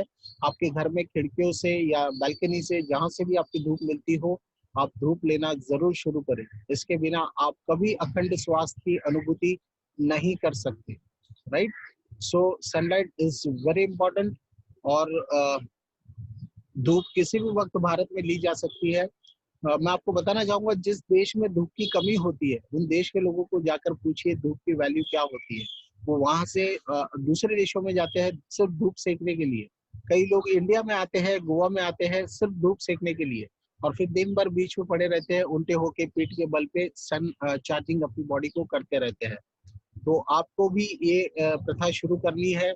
शायद इसीलिए हमारे भारत के पूर्वजों ने जो भारतीय महिला के लिए कपड़े बनाए थे, उसमें बैक को खुला छोड़ा था। आप किसी भी कल्चर में, रिलीजन में, किसी भी राज्य में जाकर देखिए, पहले का जो कल्चर था उसमें शायद बैक पूरी खुली थी या फिर सिर्फ साड़ी डाल दिया करते थे। ये वहाँ का कल्चर था, राइट। और धूप से आगे बढ़ते हैं। प्राणायाम, जो आप ऑलरेडी आप जो चीजें कर रहे हैं, प्राणायाम, योग, ये बहुत इंपॉर्टेंट हिस्सा है हमारे जीवन का। और उससे आगे बढ़ते हैं, ग्रीन्स यानी हरे पत्ते, हरे पत्तों वाली सब्जियां बहुत इंपॉर्टेंट है हमारे स्वास्थ्य के लिए, हमारे पेट की सफाई के लिए और हमको यंग रखने के लिए, एंटी एजिंग, जो हमारी उम्र को जल्दी आगे नहीं बढ़ने देगी। तो हरी पत्तियों में पालक हो गया, पुदीना हो गया, धनिया हो गया, मेथी हो गई, जो भी सब्जियां हरे कलर की आती है, हरे पत्ते आते हैं, उसका इस्तेमाल भरपूर करें। लेकिन पका के भून के तो करें, लेकिन साथ में कच्चे रूप में भी करें, तब उसको आपका उसका लाभ मिलेगा। तो कच्चे रूप में कैसे खाएंगे? आप बहुत बढ़िया स्वादिष्ट चटनी बनाएं, चटनी का इस्तेमाल करें, ग्रीन चटनी, हरी चटनी बना के खाएं। ग्रीन जूस बना सकते हैं, ग्रीन पत्तों से आप स्वादिष्ट अदरक और आजकल आंवले भी आ चुके हैं मार्केट में, आंवले डाल के एक स्वादिष्ट जूस बना सकते हैं सुबह सुबह। और इसके अलावा आप अपने सैलेड को या सब्जियों को सारी चीजें ग्रीन पत्ते डाल के आप गार्निशिंग कर सकते हैं, right. Fruits, salads, sprouts, seeds and nuts. अंत में एक अच्छी नींद अच्छे स्वास्थ्य के लिए बहुत इंपॉर्टेंट है। तो सही समय पे सोना, सही समय पे उठना, ये भी बहुत इंपॉर्टेंट है, राइट। ये है ओजस लाइफ डेली डोज, जो आपको अपने डाइट में ऐड करना है। और क्या कम करना है आपको अपने आहार में से, उस पर भी एक नजर डालते हैं। गेहूं, गेहूं को आपके खाने से कम करना है। और वाकई में आप कुछ लोगों को शौक लगा होगा जब मैंने कहा जो भारत का मुख्य भोजन है गेहूं, और उसके बारे में मैं अगर आपको कहूं कि उसे कम करना है तो ये वाकई में शॉकिंग बात है। लेकिन आप लोगों को जानकारी देना चाहूंगा, गेहूं के कुछ दाने आप लोग हाथ में ले लीजिए और उसे मुंह में डाल के कुछ देर के लिए चबाइए, 5 मिनट के लिए, 2-4 मिनट के लिए। आप में से कई लोगों को ऑलरेडी अनुभव होगा कि गेहूं के कुछ दाने डाल के मुंह में चबाएंगे तो उससे च्युइंगम बनता है। वो च्युइंगम जो है वो ग्लूटेन है, और ग्लूटेन हमारे स्वास्थ्य के लिए बहुत ज्यादा डेंजरस है, हानिकारक है। खास तौर पे मैं उन लोगों को चेतावनी देना चाहूंगा जिन लोगों को डायबिटीज की प्रॉब्लम है। डायबिटीज वाले लोग कभी भी डायबिटीज से मुक्त नहीं हो सकते जब तक वो गेहूं को अपने जीवन से, अपने आहार से नहीं हटाएंगे तब तक। तो गेहूं को अपने आहार से चेंज कीजिए, हटाइए, और उसकी जगह पे आप मिलेट्स, बहुत सारी चीजें हैं हमारे खाने के लिए उसके अलावा, तो आप ज्वारी, बाजरी, नाचनी, मक्का, रागी, ये राइस, ये सारी चीजें इस्तेमाल कर सकते हैं। लेकिन गेहूं को आप अपने आहार से पूरी तरह से हटा दीजिए या फिर उसे मिनिमाइज कीजिए, कम से कम कर दीजिए। क्योंकि ये ग्लूटेन जो है, ये आप सोचिए, आप क्या, आप मुझे बताइए, आप लोग कि आप च्युइंगम खाते हैं, कभी खाई होगी जीवन में, च्युइंगम खा के उसे निगलना पसंद करेंगे आप? कमलेश भाई, आप पसंद करेंगे? नहीं। तो वैसे ही जो गेहूं होते हैं वो मुट्ठी भर, एक इतना सा गेहूं में एक च्युइंगम बन जाती है मुंह में, तो आप 2-4 रोटियां बना के डालेंगे तो कितनी च्युइंगम आप खा रहे हैं, आप सोचिए। वो सारी अंदर जाके चिपक जाती है और आगे जाकर बीमारियों को जन्म देती है, राइट। सो गेहूं को मिनिमाइज करें। गेहूं से आगे बढ़ते हैं सॉल्ट। सॉल्ट, नमक का इस्तेमाल जितना कम करेंगे उतने आपके स्वास्थ्य के लिए बेहतर होगा। कोई भी ऑर्गन फेलियर होने के बाद, याद रखिए, किसी भी ऑर्गन के फेल होने के बाद, चाहे वो किडनी हो, लिवर हो, फेल होने के बाद सबसे पहली चीज जो बंद कराई जाएगी वो नमक होगा। तो बेहतर होगा, ऑर्गन फेल करने के बाद बंद करने से बेहतर होगा कि पहले ही नमक का इस्तेमाल कम करें और उसका आनंद लेते रहे। जंक फूड के बारे में सब जानते हैं, इसके बारे में मुझे बताने की आवश्यकता नहीं है। दूध के उत्पादनों के बारे में हम ऑलरेडी बातें कर चुके हैं। आगे बढ़ते हैं। शक्कर, चीनी का इस्तेमाल, शुगर का इस्तेमाल कम से कम करें, या नहीं करे तो सबसे अच्छा है। 2 चम्मच चीनी, रोज की 2 चम्मच चीनी काफी है आपको 60-65 साल की उम्र में नी रिप्लेसमेंट तक पहुंचाने के लिए, हड्डियों के से संबंधित बीमारियों को आपके जीवन में लाने के लिए 2 चम्मच चीनी ही रोज की काफी है, एक छोटे चम्मच, राइट। तो इस चीनी को आप सामान्य चीजों में ना लीजिए। कई लोग को तो मैं देखता हूँ अपने दिन की शुरुआत चाय से करते हैं, चीनी डाल के करते हैं, और फिर चिल्लाते रहते हैं, मैं जहाँ जाता हूँ वहाँ पे एसिडिटी, एसिडिटी, एसिडिटी। अरे एसिड खा लिया आपने सुबह सुबह उठ के, और आप बात करते हो मुझे एसिडिटी हो रही है, एसिडिटी हो रही है। एसिडिटी नहीं होगी तो क्या होगी? आपकी हड्डियों तक तो नष्ट कर देगा, समाप्त कर देगा। तो अगर आप हड्डियों से संबंधित बीमारियों से भविष्य में बचना चाहते हैं या फिर अपनी एसिडिटी को ठीक करना चाहते हैं, तो आपको सबसे पहले चीनी को बंद करना चाहिए पूरी तरह से। ये वाकई में व्हाइट पॉइजन है, शुद्ध जहर है, धीमा जहर। और इसे बंद करके इसकी जगह पे आप गुड़ का इस्तेमाल कर सकते हैं, जैगरी का इस्तेमाल कर सकते हैं। चाय पीने की आदत है तो बिल्कुल पीजिए, आप बंद मत कीजिए। लेकिन ब्लैक टी या ग्रीन टी बिना दूध और उसमें जैगरी डाल के, गुड़ डाल के आप वो चाय को बना के ले सकते हैं। Avoid refined foods, refined products, यानी मैं खास तौर पे ऑयल की बात करना चाहता हूँ यहाँ पर। आप रिफाइंड ऑयल को चेंज करें और उसकी जगह पे कोल्ड प्रेस्ड ऑयल, इसे यानी हमारे पूर्वज जिसे कहते थे कच्ची घानी का तेल, उसका इस्तेमाल करें तो सर्वोत्तम है। खास तौर पे जिन लोगों को बीपी की समस्या है, ऐसे लोगों को तुरंत अपने भोजन में से तेल को बदल लेना चाहिए और उसकी जगह पे, रिफाइंड ऑयल की जगह पे कच्ची घानी का तेल इस्तेमाल में लेना चाहिए। आगे बढ़ते हैं अंतिम चरण की तरफ, और मैं आपको अब ये बताना चाहता हूँ कि आप आज से कैसे 5 स्टेप में, सिंपल स्टेप में बदलाव करके कैसे स्वस्थ रह सकते हैं, हेल्दी रह सकते हैं, अपने पूरे परिवार को हेल्दी बना सकते हैं। चाहे कोई भी व्यक्ति आपको मिले जिसको आप स्वस्थ बनाना चाहते हो, निरोगी बना चाहते हो, आप उसको ये बात शेयर कर सकते हैं, राइट। और उम्मीद करता हूँ कि आज का ये सेशन रिकॉर्ड हो रहा होगा तो उसे भी यूट्यूब चैनल पे डाल देंगे कमलेश भाई, ताकि आप लोग कभी भी आज के इस लेक्चर को अपने मित्रों के साथ, अपने परिवार के लोगों के साथ शेयर कर पाए, right. Ojas life healthy living in 5 simple steps. Step 1, पहला स्टेप, 14 घंटे का दैनिक उपवास करना बहुत इंपॉर्टेंट है। आज के इस प्रदूषण भरे युग में अगर आप अपने शरीर में सफाई रखना चाहते हैं तो सबसे ज्यादा इंपॉर्टेंट है 14 घंटे का उपवास करना, दैनिक उपवास। कंफ्यूज मत हो जाइए, बहुत सिंपल है 14 घंटे का उपवास करना, क्योंकि हर इंसान बाय डिफॉल्ट कहीं ना कहीं 10 घंटे का उपवास वो करता ही है। और कैसे करता है? रात को जब आप सो जाते हैं खाना खा के, उसके बाद तो आप उपवास ही करते हैं। जब सुबह उठ के नाश्ता करते हैं तब आपका उपवास टूट जाता है। तो आप देखिए, हर इंसान 10 घंटे का डिफॉल्ट उपवास कर लेता है। जब वो सोता है 7-8 घंटे सोने में निकल गए और 2-4 घंटे आगे पीछे के तो वैसे ही खाली रहते ही है, राइट। तो इसी 10 घंटे के उपवास को आपको 14 घंटे करना है। बहुत आसान है, धीरे धीरे बढ़ा देना है इसे। देखिए, मैं आपको क्यों बताना चाहता हूँ, क्योंकि इसी समय में पूरा सफाई का काम होता है शरीर का। जब आप सो जाते हैं उसी समय पूरा सफाई का काम होता है। इसीलिए जब आप सुबह उठते हैं तो सबसे ज्यादा गंदगी हमारे शरीर से बाहर सुबह सुबह बाहर फेंकी जाती है। चाहे वो आंखों से गंदगी हो, मुंह से दुर्गंध हो, मल मूत्राशय के द्वार से सफाई हो, वो सारी सफाई सुबह सुबह की जाती है, फेंकी जाती है बाहर गंदगी। तो पूरी सफाई का काम रात भर चलता है। तो अगर आप 10 घंटे की जगह पे 14 घंटे का उपवास करना शुरू करेंगे तो आपके शरीर में कल से ही 40%, 40% सफाई का काम ज्यादा होगा, बेहतर होगा। तो हर इंसान को, जिसको भी आज के प्रदूषण भरे युग में स्वस्थ रहना है, उसे अपने जीवन में 14 घंटे का मिनिमम फास्टिंग जोड़ लेना चाहिए। आपकी मर्जी है, आप थोड़ा कम करना चाहे 13 घंटे कर लीजिए। आप अपनी नीड को देखिए, जरूरत को देखिए और अकॉर्डिंगली रिएक्ट कीजिए। 14 घंटे का कर सकते हैं, 15 घंटे का भी कर सकते हैं। किसी को लगता है मेरे लिए आसान है और मैं और बेहतर करना चाहता हूँ, तो आप 15-16 घंटे का भी उपवास कर सकते हैं, राइट। सो 14 घंटे का वाटर फास्टिंग, जिसमें आप भरपूर पानी का प्रयोग कर सकते हैं। रात के आखिरी भोजन से लेकर सुबह के नाश्ते तक का जो बीच का समय है, इस समय को आपको 14 घंटे मेंटेन करना है, राइट। आगे बढ़ते हैं। 1 घंटे का एक हफ्ते में सनलाइट लेना, धूप लेना, साथ में प्राणायाम करना, योग करना, जो आप ऑलरेडी कर रहे हैं, राइट। सोने पे सुहागा। आगे बढ़ते हैं। ब्रेकफास्ट, आज से ही आपको अपना नाश्ता चेंज करना है। मैं हर सेमिनार में अक्सर कहता हूँ कल से, लेकिन आज ये सेमिनार में मुझे अवसर मिला है सुबह सुबह बात करने का, तो मैं आज से कह रहा हूँ, आज से ही आपको ये सुबह का नाश्ता चेंज करना है, ब्रेकफास्ट अपना चेंज करना है। और नाश्ता राजा की तरह खाना है, पेट भर के, और वो सिर्फ और सिर्फ फ्रूट्स होंगे और कुछ भी नहीं। आप देखिए, 3 वक्त का खाना तो खाते होंगे दिन में, सुबह दोपहर शाम, मुख्य भोजन 3 वक्त का होता है।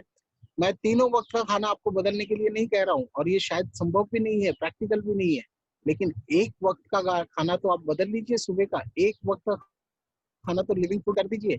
प्रकृति के नियमों के अनुसार, ऊपर वाले ने जो नियम बनाए हैं उसके अनुसार आप अपना एक वक्त का तो भोजन का भोग लगाइए अपने शरीर को, राइट। तो सुबह का नाश्ता जो होगा वो पूरा लिविंग फूड होगा, यानी सिर्फ फ्रूट्स होगा, वो भी पेट भर के राजा की तरह। कम से कम आधा किलो फ्रूट्स खाने हैं, मिनिमम आधा किलो। बहुत बड़ी मात्रा नहीं है, 4-5 केले खा लेंगे तो आधा किलो हो जाएगा, 3 संतरे खा लेंगे तो आधा किलो हो जाएगा, राइट। ये बहुत बड़ी क्वांटिटी नहीं है।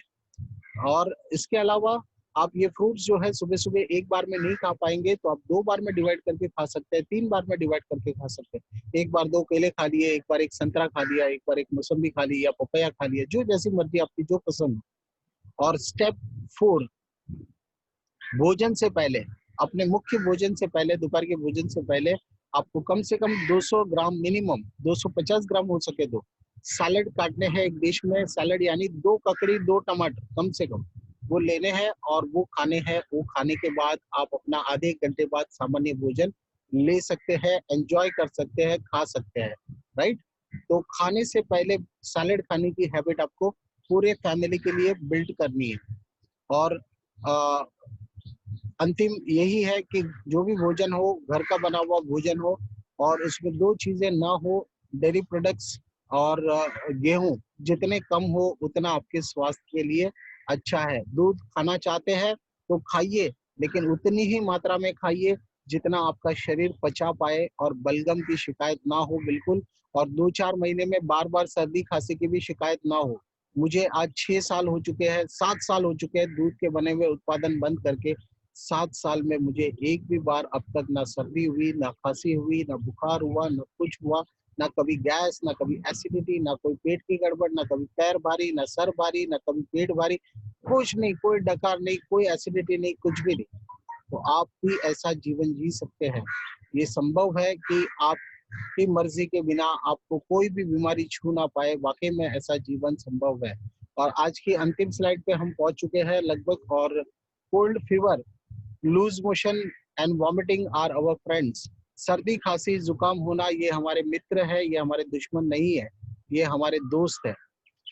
मैं एक उदाहरण देना चाहूंगा, जैसे पानी की टाकी होती है हमारे घर में और पानी की टाकी फुल हो जाए तो पानी ओवरफ्लो होता है। ठीक वैसे ही हमारे शरीर में जब कूड़ा बढ़ जाता है, टॉक्सिन बढ़ जाते हैं, तो हमारी टैंक भी ओवरफ्लो होती है। वो सर्दी के माध्यम से, कफ के माध्यम से बाहर फेंकती है, या उल्टी के जरिए कुछ बाहर फेंकना चाहती है। आपको वॉमिटिंग का मतलब है आपका शरीर आपसे कह रहा है मैं कुछ बाहर फेंकना चाहता हूँ, और आपको उस वक्त क्या करना है, 2-3 ग्लास पीने हैं पानी और उसको सपोर्ट देना है उंगली डाल के वॉमिट करने के लिए। लूज मोशन के जरिए कुछ बाहर फेंकना चाहती है ना। और हम क्या करते हैं, सफाई के काम को ही दवाई खा के रोक देते हैं। और जब आप सफाई के कामों को रोकेंगे बार बार, तो ये आगे जाकर यही बड़ी बीमारी का रूप ले लेंगे, राइट। तो यहाँ पर मैं आपको और एक चौथा प्रकृति का नियम यहाँ पर बताने जा रहा हूँ, और वो है कि संसार में कोई भी पशु प्राणी जब भी बीमार पड़ता है, उसके शरीर में सफाई का काम चलता है, तो वो खाना बंद कर देता है। आप देखिए, अगर आप लोग को, आप बुजुर्ग है, आप लोग शायद कई लोग जानते होंगे कि घर में गाय भैंस बीमार पड़ जाती थी तो वो खाना बंद कर देती थी।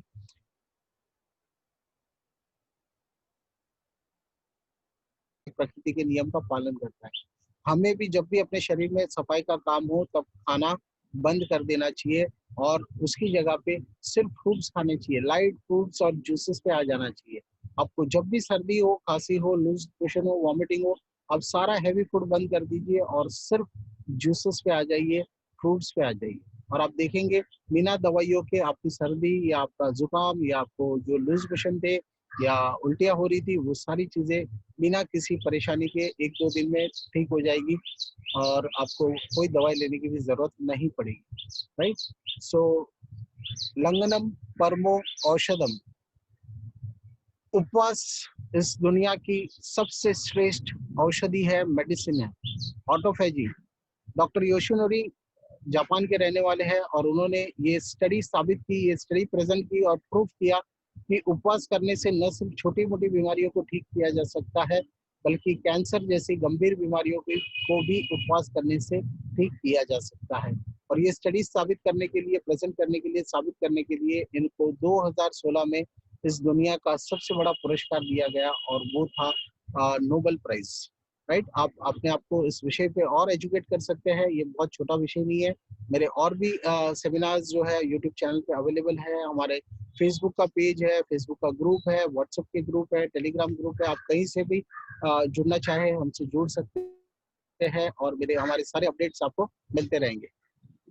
सिम्टम्स ऑफ डिटॉक्सिफिकेशन, आज से अगर आप जीवन शैली बदलेंगे तो कल से आपके शरीर में सफाई का काम शुरू हो जाएगा, और सफाई का काम शुरू हो जाएगा तो वही सिम्टम्स आपको मिलना शुरू हो जाएंगे। देखिए, आपको मैंने पहले शुरू में कहा था कि अब तक आप बीमार होने वाला भोजन खा रहे थे, और अब कल से जब सफाई करने वाला भोजन ज्यादा मात्रा में खाएंगे तो आपके शरीर में भी सफाई का काम शुरू हो जाएगा। और सफाई के काम में, जब आप घर में दिवाली की सफाई खोलते हैं तो वहां धूल उड़ने लगती है जहाँ पे पहले धूल नहीं थी। ठीक वैसे ही कल से आप, आज से फ्रूट खाना शुरू करेंगे तो आपको सर्दी जुकाम होने का संभावना है 2-4 दिनों, हफ्ते 15 दिन में एक आध बार हो सकती है। उससे घबराने की आवश्यकता नहीं है और रुकने की आवश्यकता नहीं है। सर दर्द होने की संभावना है, आप सर पे ठंडे पट्टी लगाइए या तौलिया लगा दीजिए, आपका सर दर्द ठीक हो जाएगा। लेकिन 1-2 दिन के लिए सर दर्द होने की शुरुआत में संभावना है। कमजोरी आने की संभावना, जब सफाई होती है शरीर में तब कमजोरी आती है, तो कमजोरी आए तो घबराइए नहीं, वो 1-2 दिन के लिए आएगी और उसके बाद एक नए स्वास्थ्य का अनुभव होगा। इसके अलावा आपके यूरिन का कलर डार्क हो सकता है, और तब आपको पानी की मात्रा को बढ़ा लेना है, राइट। तो बस यही सिम्टम्स है जो आप स्क्रीन पे देख रहे हैं, और इससे अगर ऐसे सिम्टम्स आते हैं, आप जीवन शैली बदलते हैं, तो ये 2-4 दिनों में, शुरू के 10-20 दिनों के लिए, बीच में कहीं ना कहीं 1-2 दिन के लिए आ सकते हैं, और इससे घबराने की आवश्यकता नहीं है। आपको कंटिन्यू करना है, रुकना नहीं है, राइट। सो बस इसी के साथ मैं अपने प्लेटर्स शेयर करता हूँ। मैं मेरे भोजन से पहले जो मेरे खाने की प्लेट्स होती है उसे आप एक नज़र देख लीजिए। और आप योग की बातें कर रहे थे तो मैं आपको शेयर करना चाहूंगा, 25 साल तक बाबा रामदेव 25 साल तक सिर्फ कच्चे भोजन में थे, और हाल में ही उन्होंने कुछ एक थोड़ा सा खाना शुरू किया है। 25 साल तक उन्होंने एक दाना भी पके हुए भोजन का नहीं खाया था। 25 साल तक वो कच्चे आहार पे थे सिर्फ फ्रूट और सैलेड पे। अभी अभी हाल में उन्होंने थोड़ा सा लाइट फूड, खिचड़ी वगैरह शाम को खाना एक वक्त का शुरू किया है, राइट। और अंत में आप हमारे टीम के मेंबर्स के नंबर्स ले सकते हैं। अगर आपको किसी भी प्रकार की फॉलो करने में, ये लाइफस्टाइल फॉलो करने में असुविधा हो या आपके कुछ प्रश्न हो तो हम उस पर जरूर बात करेंगे, लेकिन आप फिर भी हमारे टीम मेंबर्स के स्क्रीन से नंबर्स ले सकते हैं, स्क्रीनशॉट ले सकते हैं और आप उनसे बात कर सकते हैं। हमें बड़ी खुशी होगी आपकी मदद करने में, right. So thank you very much Kamlesh भाई, thank you very much, and Dinesh भाई थैंक यू वेरी मच। आप समस्त योगा टीम को मैं धन्यवाद कहना चाहूंगा, मुझे आमंत्रित किया और इतना सुंदर अवसर दिया इतने महत्वपूर्ण विषय पे बोलने के लिए। So thank you very much once again. और आप इसी तरीके से मुझे कभी भी बुला सकते हैं और बिना किसी संकोच के। वाकई में मेरा आगे का जो जीवन है वो इसी विषय के लिए मैं रुचि रखता हूँ देने के लिए, तो आप कभी भी मुझे बुला सकते हैं ऐसे किसी भी कार्यक्रम के लिए। सो आप सभी लोग स्वस्थ रहे, यही हमारी कामना है। एंड एक बात मैं जोड़ना भूल चुका हूँ, आपने कोरोना वायरस की बात की थी और शायद इस सेमिनार के विषय में आपने कुछ कोरोना के बारे में भी लिखा था, तो मैं आप लोगों को बताना चाहूंगा कोरोना वायरस क्या है और आपकी आपकी इम्यूनिटी आपको कैसे बढ़ानी है। तो इम्यूनिटी बढ़ाने का सर्वश्रेष्ठ तरीका एक ही है इस दुनिया में, और वो है कोई भोजन। आप सारे जो बातें चल रही है उससे ऊपर आइए। दुनिया का कोई भी भोजन आपकी इम्यूनिटी नहीं बढ़ा सकता। आपकी इम्यूनिटी अगर बढ़ानी है तो आपको अपने आप को सूर्य से जोड़ना पड़ेगा। सूर्य, सिर्फ सूर्य, विटामिन डी, सनलाइट से ही आप अपनी इम्यूनिटी को बढ़ा सकते हैं। और हाल में मैं तो कब से कह रहा हूँ, ऑलरेडी 6 महीने से ये बात कह रहा हूँ, 6 महीने से नहीं 6 साल से ये बात कह रहा हूँ, इम्यूनिटी बढ़ाने के लिए सनलाइट। लेकिन अभी अभी एक रिसर्च आई है जिसने कहा कि जिस इंसान का विटामिन डी ठीक है उसे कोरोना वायरस कुछ नहीं कर सकता। ये रिसर्च है ऑफिशियल, राइट। सो आप अपनी इम्यूनिटी को बढ़ाना चाहते हैं तो धूप लेना शुरू कीजिए। और कोरोना वायरस जो है ये बीमारी सिर्फ उन लोगों के लिए है जो जबरदस्ती के इस धरती पे टिके हुए हैं, गोलियां खाकर, दवाइयां खाकर और दुनिया भर की पेट की गड़बड़ लेकर, शरीर के अंदर दुनिया भर की बीमारियां पालकर जो जबरदस्ती रुके हुए हैं इस दुनिया में, उन लोगों को लेने के लिए ये बीमारी आई है। बाकी जो लोग स्वस्थ है, अंदर से निरोगी है, जो हेल्थ के प्रिंसिपल को फॉलो करते हैं, प्रकृति के नियमों को कुछ ना कुछ मात्रा में फॉलो करते हैं, उनके लिए कोरोना वायरस नहीं है। आपके पास आएगा और चला जाएगा तो भी आपको पता नहीं चलेगा कि आपको कोरोना हुआ भी था, राइट। लेकिन जो कमजोर लोग हैं, जो अंदर से पहले से बीमार है, पहले से बीमारियां पाल के बैठे हैं, वो सभी लोगों को लेने के लिए ये कोरोना वायरस की बीमारी आई है। तो बस मैं यही कहूंगा कि आप अपने आप को पहले से ही प्रिपेयर कर लीजिए। बहुत सारे फ्रूट्स खा के, सैलेड्स खा के, सनलाइट लेके आप अपने आप को प्रिपेयर कर लीजिए। आपकी हेल्थ बढ़ गई तो आपकी इम्यूनिटी बढ़ गई। इम्यूनिटी और हेल्थ दोनों अलग नहीं है, ये दोनों एक ही व्यक्ति के नाम है। इम्यूनिटी और हेल्थ ये एक ही व्यक्ति के नाम है। आप अपनी हेल्थ को बढ़ा लेंगे तो आपकी इम्यूनिटी बढ़ जाएगी, और आप अपनी इम्यूनिटी को बढ़ा लेंगे तो आपकी हेल्थ बढ़ जाएगी। तो दोनों का तरीका एक ही है। आज का सेमिनार जो भी आपने सुना है वो सब कुछ हेल्थ को बढ़ाने के लिए, इम्यूनिटी को बढ़ाने के लिए आपने सुना है, राइट। सो बस इतना सा बदलाव कीजिए। और thank you very much Kamlesh भाई, वंस अगेन जिनेश भाई, आपके समस्त ग्रुप को मैं धन्यवाद, आभार व्यक्त करना चाहूंगा आज मुझे यहाँ पर आमंत्रित करने के लिए। Thank you. आपके प्रश्न जो भी हो उसके लिए मैं वाकई में मैं रुका हूँ, जितना भी समय लेना चाहे आप ले सकते हैं। Thank you. Thank you Atul भाई, आपने 3 घंटे का प्रोग्राम 1 घंटे में बहुत अच्छी तरह से आपने समझाया। लेकिन मित्रों जो भी जुम पर जुड़े हुए हैं उनको मैं खास कहूंगा कि ये शुरुआत है। अतुल भाई ने हमको जगाया है, ढंढोला है, हमको खाली प्यास जगाई है। काफी सारा उनका वीडियोस यूट्यूब पर है, उनको फॉलो करिए। और आज से ही जो भी सुना है, आज से अगर आप एक्शन में लेंगे तो सार्थक है प्रोग्राम। अतुल भाई ने हमको समय दिया, वही उनकी दूरदक्षिणा होगी। और एक्शन बहुत इंपॉर्टेंट है, अगर आप एक्शन लेंगे तो बेटर है। और कल हमने खास जानबूझकर बताया था कि अगर हस्बैंड कुछ सीखता है तो वाइफ को भी साथ में रखना जरूरी है, अगर वाइफ सीखती है तो हस्बैंड को भी रखना जरूरी है। नहीं तो आपस में क्या होता है, मुझे कौन बना के देगा जूस, वो वाइफ बोलेगी आप खुद बना के ले लो। तो उसके लिए खास इंस्ट्रक्शन दिया था हमारे ग्रुप में कि सब लोग साथ में सुने। अगर साथ में नहीं सुन सके तो वीडियो भी मैं प्रोवाइड कर दूंगा। अब इस क्वेश्चन आंसर शुरू करेंगे, तो जिसका भी कोई क्वेश्चन रहेगा आप मुझे बोलिए, मैं उसका अनम्यूट करता हूँ। तेरे बोलूं क्या? हाँ फर्स्ट मेरा लड़के को मैं बोलता हूँ, चैत्य नाम है, बोल। Hello, first of all thank you, बहुत सारी इंसाइटफुल बातें थी अतुल भाई। सेकंड, आपने बोला कि we should try vegan diet that is without milk products, but now since I am associated, means I am doing gym and etc, बहुत सारी चीजें करते रहता हूँ, तो फिर ज्यादा प्रोटीन चाहिए रहता है। and I also know that all the big sportsmen जो भी है, विराट, जोकोविच वगैरह बहुत सारे जो वीगन फूड खाते हैं, but I think they can afford, they can manage all the vegan food from time to time। जो भी है, हम लोग हमारी रूटीन लाइफ में कैसे वीगन फूड को अडॉप्ट कर सकते हैं, और प्रोटीन की तो चाहिए उतना प्रोटीन कैसे ला सकते हैं? आप अपने डाइट में बहुत सारे स्प्राउट्स और सीड्स को इंक्लूड कर सकते हैं। आप गुड़ के साथ स्प्रिंग दाने खा सकते हैं बहुत सारे। आप बहुत सारे मूंग के स्प्राउट्स खा सकते हैं जो आपके प्रोटीन की रिक्वायरमेंट को पूरी करेंगे, है ना। आपको कोई भी चिंता करने की अलग से आवश्यकता नहीं है। आप जिम करना शुरू कीजिए, और अगर आप नीट एंड क्लीन अगर बॉडी बिल्ड करना चाहते हैं प्योरली, तो आपको अलग से कोई भी फालतू सप्लीमेंट्स खाने की ना तो आवश्यकता है, और ना ही प्रोटीन की अलग से कोई चिंता करने की आवश्यकता है, राइट। सो आप निसंकोच होके अच्छी प्रैक्टिस करना शुरू कीजिए, मेहनत करना शुरू कीजिए जिम में, और ऑटोमेटिकली आपका शरीर जो है वो अपनी क्षमता को बढ़ाएगा। जैसे क्षमता को बढ़ाएगा वैसे वो खुराक भी ज्यादा मांगेगा, आपको भूख भी ज्यादा लगेगी, आप ज्यादा खाना भी खाएंगे और उसे पचा भी लेंगे। तो आप बिना चिंता किए आप अपनी एक्सरसाइज करते रहिए, और अपने आप सारी फुलफिलमेंट अपना शरीर अपने आप कर लेगा। देखिए, मैं एक सिंपल उदाहरण यहाँ पे देना चाहता हूँ कि इसी घास फूस को खा के, इसी घास फूस को जो आप स्क्रीन पे देख रहे हैं, इसी घास फूस को खा के एक घोड़ा हॉर्स पावर पैदा करता है, और उसी घास फूस को खा के हाथी बन जाता है। तो you don't have to worry, आप अपना काम कीजिए, और बॉडी को जो भी रिक्वायरमेंट है वो अपने आप ले लेगी और उसे फुलफिल कर लेगी, right. So thank you very much. अगले सवाल की तरफ हम आगे बढ़ते हैं।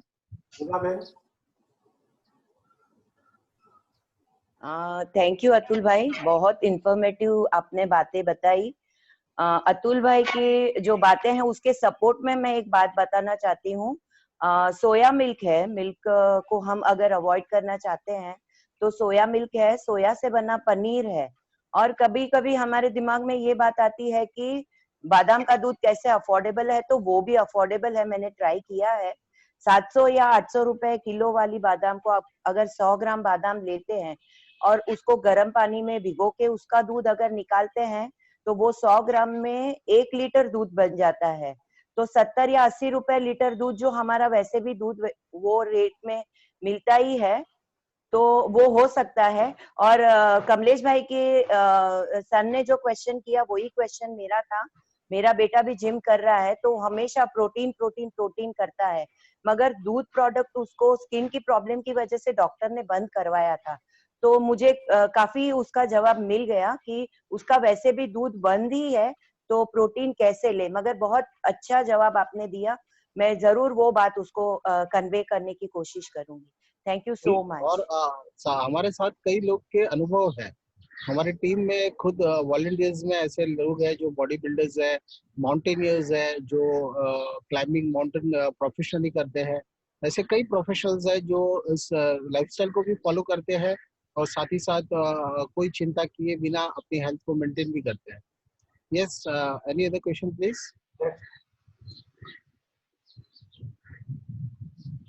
और किसी का क्वेश्चन है? हेलो, सोया रिसीस માટે કોઈ कमलेश भाई। हाँ, ये धूप में जो बैठना बोलते हैं, लेकिन उसका कुछ टाइम रहता है क्या, सुबह में कितने बजे या फिर ऐसे कुछ? भारत, जो लोग भारत में रहते हैं उनके लिए कोई समय की ज्यादा मर्यादा नहीं है। गर्मी के दिनों में आपको, मुंबई में अगर रहते हैं और गर्मी के दिनों में धूप लेना चाहते हैं तो 10 बजे से पहले वाली धूप ले ले। और बाकी के मौसम में, अभी अगर आप बाकी के मौसम में गर्मी के दिनों को, बाकी के मौसम में आप कभी भी धूप ले सकते हैं। आप ठंडी के मौसम में जाएंगे दिसंबर में तो दोपहर को भी बैठ के धूप ले सकते हैं, और बारिश के मौसम में तो जब धूप मिल जाए तब ले लीजिए। अगर आप गर्मी के दिनों में अगर यहाँ से महाबलेश्वर चले जाए, गर्मी के दिनों में मुंबई से महाबलेश्वर यानी किसी हिल स्टेशन पे चले जाए, तो आप वहां पर दोपहर को भी धूप ले सकते हैं, गर्मी के ऋतु में भी।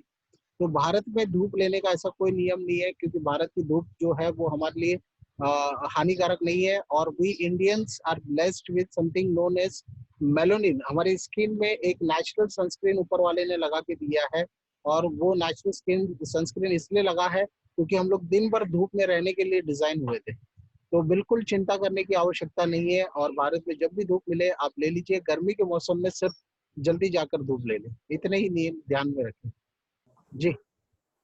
नेक्स्ट कमलेश भाई। हाँ बोलो जेडी भाई। अतुल भाई, thank you for very informative seminar. एक क्वेश्चन था कि जैसे अभी आपने बताया कि प्रोटीन के लिए ये कॉम्बिनेशन लेना चाहिए, तो वैसे प्रोटीन के लिए मतलब वैसे वेरियस कॉम्बिनेशन का आपके पास कोई चार्ट हो कि प्रोटीन की डेफिशिएंसी या तो प्रोटीन रिक्वायरमेंट के लिए ये ऑप्शन है, विटामिन के लिए ये ऑप्शन है, कैल्शियम के लिए ये ऑप्शन है, ऐसा चार्ट मिल जाए तो it will be very helpful कि हमारे माइंड में जो डाउट है कि कैल्शियम की वजह से हम दूध पी रहे हैं कि विटामिन के लिए, तो कोई ऑप्शन वेरियस ऑप्शन मिल जाए तो it will be very helpful to us. Jayesh bhai, इस प्रकृति में, इस नेचर में जो भी लोग रहते हैं, जीते हैं, उसमें सबसे ज्यादा होशियार अगर कोई जीव है तो वो मनुष्य है। और उसी की अब ज्यादा होशियारी जो है ना, वो उसे परेशान कर रही है इंसान को। और इसीलिए इंसान ने ये सारे डाइट चार्ट बना दिए, अपने बिजनेस को डेवलप करने के लिए अमेरिकन स्टैंडर्ड्स बना दिए है। आपके खाने में इतना कैल्शियम होना चाहिए, इतना प्रोटीन होना चाहिए, इतना ये होना चाहिए, फलाना ढिकना सब बना दिया है। लेकिन ये सबसे बड़ा वेस्टर्न कल्चर का ठगोसला है। बाकी मैं आपको बता दूं, इस दुनिया में जो भी पशु प्राणी जीते हैं वो बहुत सिंपल जीते हैं। उनको पता है कि उनका आहार क्या है।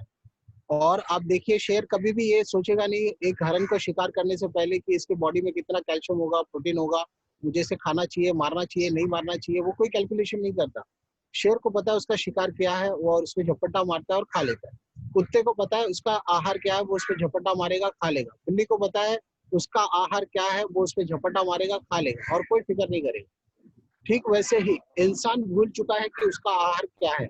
हमारा आहार, मैं अगर आपको बताऊं कि आपके सामने सारी चीजें कच्ची रख दी जाए, कच्चे रूप में, फ्रूट भी कच्चे हैं, सब्जियां भी कच्ची है, और जो भी अनाज रखे कच्चे हैं, और अगर आपसे पूछा जाए कि आपको भूख लगी है और अब आपको खाना है इसमें से, तो आप क्या चूज करेंगे, मुझे बताइए जयेश भाई, खाने के लिए? Natural food. हाँ, नेचुरल फूड में आप अनाज खाएंगे उठा के कच्चे? नहीं खाएंगे, है ना? फल और फ्रूट ही खाएंगे। फल और फ्रूट खाएंगे, है ना? तो फ्रूट्स हमारा मुख्य आहार है, और ये हमारा नेचुरल इंस्टिंक्ट है। तो संसार के सारे पशु प्राणी को पता है कि उनका नेचुरल आहार क्या है। किसी कुत्ते के सामने हम फ्रूट डाल देंगे तो कुत्ता फ्रूट नहीं खाएगा, उसको पता है कि उसका खाना नहीं है ना? तो हमें अपने खाने को खाना है, और कोई अलग से चिंता नहीं करनी है, ज्यादा गणित नहीं लगाना है।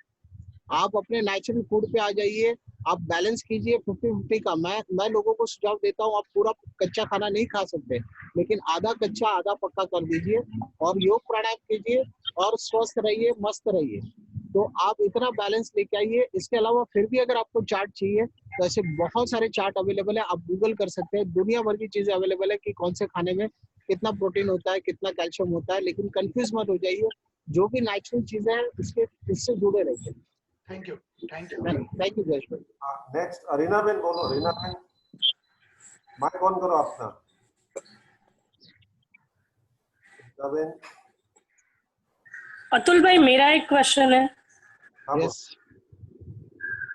हेलो अतुल भाई, सुनाई दे रहा है, बोलिए। आपने बताया अपनी 3 टाइम की जो डाइट रहती है उसमें कोई भी एक टाइम का फ्रूट्स अगर ले तो अपने डाइजेशन के लिए बहुत अच्छा है। तो आपने सुबह प्रिफर किया, तो सुबह के बदले ये शाम को कर सकते हैं क्या? अभी देखिए, सुबह ही लेना ज्यादा सही रहेगा। देखिए, आप गाड़ी जब चलाते हैं तो गाड़ी की शुरुआत पहला गियर पहले डालते हैं, दूसरा गियर बाद में डालते हैं। और आप अगर मुझसे सवाल थोड़ा पूछेंगे कि मैं अगर चौथे गियर से चलाना शुरू करूं गाड़ी तो कैसा रहेगा, तो ये सवाल मेरे लिए कुछ ऐसा है। तो मैं आपको एक्सप्लेन करना चाहूंगा कि आप सुबह जब उठते हैं तो दिन भर आपको बहुत ऊर्जा की जरूरत होती है, बहुत एनर्जी की जरूरत होती है, क्योंकि दिन भर आपको काम करना है, सोना नहीं है। तो आप दिन में जितना लाइट फूड खाएंगे उतना दिन भर एक्टिव रहेंगे, और रात को जब सोने से पहले हैवी फूड ले लेंगे तो आपको वैसे ही सोना था। और मैं आपको एक बात और बता दूं ताजुब की सब लोगों के लिए, कि अनाज को खा के, अनाज को वही इंसान पहली बात पचा सकता है जो इंसान खेतों में तोड़ फोड़ मेहनत करता है। अनाज को पचाने का नियम है, जो इंसान खेतों में तोड़ फोड़ करता है वही अनाज खाना चाहिए, उसी को खाने चाहिए, और किसी को अनाज नहीं खाने चाहिए। और अगर फिर भी आप अनाज खाना चाहते हो तो उसको पचाने का एक और नियम है कि आप अनाज खाते ही तुरंत सो जाइए। बिना सोए आप अनाज को नहीं पचा सकते। तो आप देखिए, हमारे पूर्वज जब खेतों में भी रोटी खाते थे बैठकर, तो पहले सो जाते थे दोपहर को। आज भी कोई मेहनत करने वाला कारीगर आपने देखा हो दोपहर को रोटी खाता है तो पहले आधे घंटे के लिए सो जाता है। तो अनाज को खाएंगे। मुझे आप बताइए ना, दूसरे को छोड़िए, आप जब दोपहर को रोटी खाते हैं, सब्जी खाते हैं, हैवी फूड खाते हैं, तो उसके बाद कैसा अनुभव होता है? आपको एनर्जेटिक फील होता है या फिर सुस्ती आ जाती है? क्या थोड़ी होता है? सुस्ती आ जाती है। बिल्कुल। तो आपका बॉडी आपसे कह रहा है कि अब आप रेस्ट कीजिए, आपने जो खाना खाया है उसको पचाने के लिए आपको सोना है। ये आपका बॉडी आपसे बोल रहा है, दुनिया नहीं बोल रही है, आपका बॉडी आपसे बोल रहा है। तो अनाज को पचाने के लिए सोना जरूरी है। तो मैं ये कहूंगा, जितना शाम पड़े शाम ढले आप रोटी की तरफ आए उतना बेहतर होगा। दिन में जितना लाइट फूड, अगर आपको दिन में भाग दौड़ करनी है, मेहनत करनी है, तो आप लाइट फूड खाइए। लेकिन फिर भी अगर आप कंफर्टेबल है जिस प्रकार से भी, कुछ लोग मेरे से जुड़े हुए लोग ऐसा करते हैं, सुबह फ्रूट खाते हैं, दोपहर को हैवी फूड खा लेते हैं, उनको थोड़ा रेस्ट करने का टाइम मिलता है, आधा एक घंटा रेस्ट करते हैं, और शाम को फिर लाइट सैलेड खाते हैं। तो ये भी तरीका आप अपना सकते हैं, ये भी तरीका ठीक है, कोई गलत नहीं है। आप कंफर्टेबल होने चाहिए, this is the most important. Yes, okay, thank you sir. Reena Ben बोलो, रीना बेन बोलो। हाँ, जिनको बॉर्डर लाइन टाइप 2 डायबिटीज है वो मिस कोकोनट वाटर ले सकता है क्या? बिल्कुल ले सकते हैं। न सिर्फ डायबिटीज, कोई भी अन्य कोई भी असुविधा हो, चाहे वो ब्लड प्रेशर हो या कोई भी प्रॉब्लम हो या पूरा डायबिटीज हो, बॉर्डर लाइन में पूरा बॉर्डर पार करके वो पहुंच गया हो डायबिटीज के 500-600 लेवल तक, तो भी वो आज का सुना हुआ चीजें जो भी उन्होंने सुना है फ्रूट्स खाने के बारे में, वो सब कुछ फॉलो कर सकते हैं। और जिनके खाने में फ्रूट्स कम होते हैं उसी को शुगर होने की संभावनाएं ज्यादा होती है, क्योंकि फ्रूट्स के अंदर डायबिटीज की दवाई होती है और उसे फ्रुक्टोज कहते हैं। फ्रुक्टोज जो है वो डायबिटीज की दवाई है। तो डायबिटीज टाइप 2 की दवाई है। आप जितना ज्यादा फ्रूट्स खाएंगे वो धीरे धीरे आपका शुगर नीचे आ जाएगा और आपकी डायबिटीज समाप्त हो जाएगी। yes? लेकिन केला और चीकू भी इंक्लूडेड है इसमें? सारे फल, सारे फ्रूट्स के अंदर किसी के अंदर भी इंसान ने शक्कर नहीं मिलाई है। उसके अंदर जो मिठास है वो फ्रुक्टोज की मिठास है। तो आप निसंकोच होके सारे फ्रूट खाना शुरू कीजिए जो ऋतु के अनुसार मिलते हैं आपके आसपास में। Thank you. यस। हेलो। हाँ हेमेंद्र भाई बोलो। हेलो। हाँ बोलो। यस, सुनाई दे रहा है, बोलिए। हेलो, संभળાય છે? संभળાય છે हेमेंद्र भाई, बोलो। सबसे अच्छा इनका जो बहुत अतुल भाई ने समझाया, एक बार उनका सेमिनार अटेंड कर लो। तो सेमिनार अटेंड करने के बाद में मैंने खुद अटेंड किया है सेमिनार, 4 दिन का फंक्शन। तो उसमें जिनको डायबिटीज था, बीपी था, सब लोग को 3 दिन में 4 दिन में गायब करके उन्होंने घर पे भेजा था। ये अतुल भाई का मैंने नजर के सामने रिकॉर्ड देखा हुआ है। ये तो जो करेंगे वो पाएंगे, नहीं करेंगे वो नहीं पाएंगे। ये सबसे बेहतरीन उपाय है और उसको सबको करना चाहिए, ये मेरा सुझाव है। जय भगत। अतुल भाई, थैंक यू हेमेंद्र भाई, thank you for sharing. Hemendra भाई ने जो बात शेयर की है उसके विषय थोड़ा बता दूं कि हमारे 5 दिवसीय 5 डेज का रेसिडेंशियल प्रोग्राम होता है और वहां पर लोग आते हैं जो बहुत ही आप ओजस लाइफ जो है इसमें से कोई बिजनेस नहीं करती। आप सिर्फ होटल में जहाँ पे रहते हैं उसी को पे करते हैं। 5-6 हजार रुपये, 6 हजार रुपये, 7 हजार रुपये होते हैं। 5 दिन रहना, खाना पीना सब कुछ वहाँ पे, आपके एसी कमरे, एसी सुविधा सब आ गई।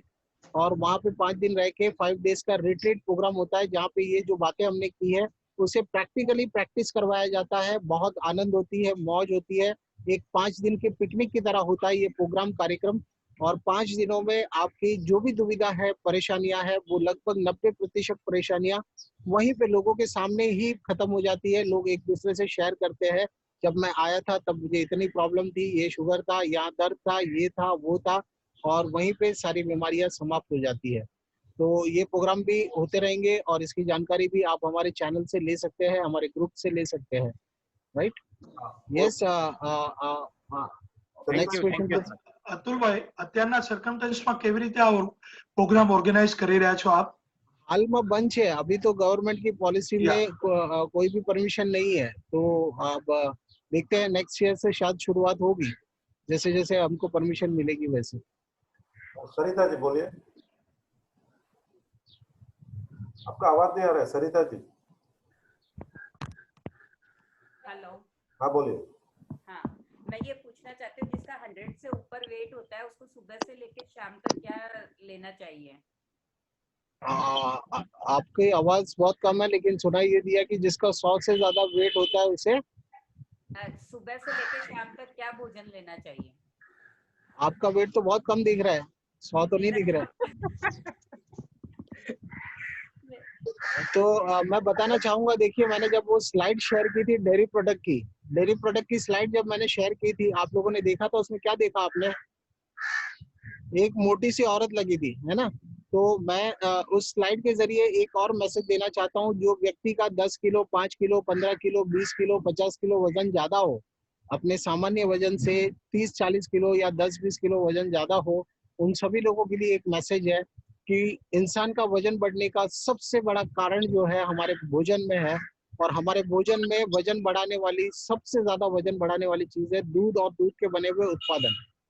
दूध और दूध के बने हुए उत्पादन अगर आप लेंगे तो आप सोचिए, जिस दूध को पी के गाय के बच्चा जो जन्म लेता है तो 50 किलो का होता है, और 50 किलो से उसको 500 किलो का बनना है 6 महीने में। 50 किलो से 500 किलो 6 महीने में। वो दूध अगर इंसान पिएगा ज्यादा मात्रा में तो वो भी कुछ दिनों में गाय के भैंस के बच्चे के जैसा नजर आए, तो उसमें कोई दो राय नहीं है। और अगर कोई व्यक्ति आपके ध्यान में है 100 किलो का, तो वाकई में गाय का भैंस का बच्चा बन चुका है, तो उसे तुरंत जो है दूध के बने हुए उत्पादन कम कर देने चाहिए, या कुछ समय के लिए पूरी तरह से बंद कर देने चाहिए। जो इंसान दूध को पचा लेगा वो मोटा हो जाएगा, जो नहीं पचा पाएगा वो कफ बना के निकालेगा। एक कप दूध, कई लोग मुझे कहते हैं मैं सिर्फ 1 कप चाय पीता हूँ, और लेकिन इतना कप रोज बहता है, तो 1 कप दूध भी काफी है। अगर आपका 1 कप दूध भी, अगर आपके शरीर में आपके लीवर के द्वारा एक केमिकल रिलीज होता है जो सिर्फ बचपन में होता है, उसे कहते हैं रेनिन, RENIN। ये एंजाइम रिलीज होता है जो दूध को पचाने का काम करता है, और ये जैसे जैसे हमारी उम्र बढ़ती जाती है ये केमिकल रिलीज होना कम हो जाता है, बंद हो जाता है, कुछ लोगों में पूरी तरह से बंद हो जाता है। तो जिसके शरीर में रेनिन नहीं क्रिएट हो रहा है, नहीं बन रहा है, वो दूध को बिल्कुल नहीं पचा पाएंगे। वो 1 कप भी दूध पिएंगे तो कफ बना के पूरा बाहर निकालेंगे, नाक से, मुंह से, हर जगह से, राइट? तो आप देखिए, दूध से अगर आपको नहीं पचता तो उससे दूर रहिए। Yes, any other question please? Thank you Sarita ji. Prakash ji बोलिए। प्रकाश भाई बोलिए। प्रकाश भाई। हेलो। हाँ बोलो। हाँ अतुल भाई। हाँ जी। हाँ, अभी आपने जो ये सिस्टम चेंज करना या जो भी आपने एक्सेप्ट करने को बताया, हाँ, तो अभी करीब करीब समझो 25, 30, 40, 50 साल से सब एक सिस्टम में जुड़े हुए लोग हैं, और उसका स्टमक, उसका माइंड वगैरह सब परमानेंटली कई सालों से उसके साथ में हैबिचुएटेड हो गया है, और उसको अगर ऐसे अचानक चेंज करने के बदले करने के वजह से उसको कोई और साइड इफेक्ट या उसको कोई और प्रॉब्लम नहीं हो सकता है इन फ्यूचर? देखिए, ये सवाल मैं कुछ इस तरीके से लूंगा कि आपने कहा कि पेट्रोल गाड़ी है और मैं इसे 40-50 साल से मैं घासलेट पे चला रहा हूँ या डीजल पे चला रहा हूँ, और अब पेट्रोल डालूंगा तो कोई साइड इफेक्ट होगा या नहीं होगा। तो ये सवाल ही वाकई में जो है अपने आप में थोड़ा सा कंफ्यूजन है। मैं कहूँगा कि ऐसा कुछ भी नहीं होता। आप अपनी गाड़ी को सही ईंधन पे चलाना शुरू करेंगे तो साइड इफेक्ट नहीं होगा, बल्कि आप अपनी गाड़ी को जब गलत ईंधन पे चला रहे, जिस ईंधन पे आप चला रहे हो उसके साइड इफेक्ट देखिए। पहले पूरी दुनिया अस्पताल में लाइन लगा के खड़ी है, बीमारियां बढ़ती चली जा रही है, अस्पताल बढ़ते चले जा रहे हैं, डॉक्टर बढ़ते चले जा रहे हैं। भारत डायबिटीज का कैपिटल बन चुका है। आने वाले 10 साल में कैंसर का कैपिटल हम बनने वाले हैं। भारत में सिगरेट पीने वाले पुरुष से ज्यादा 10 गुना ज्यादा कैंसर हो रहा है महिलाओं को, जो किसी प्रकार का व्यसन नहीं करती, और कारण ये है कि उनका विटामिन डी कम है। महिलाओं का विटामिन डी ज्यादा कम है, धूप में नहीं जाती। और इसी के साथ साथ आप देखिए, आज भारत में 38% लोगों को बच्चे पैदा नहीं हो रहे।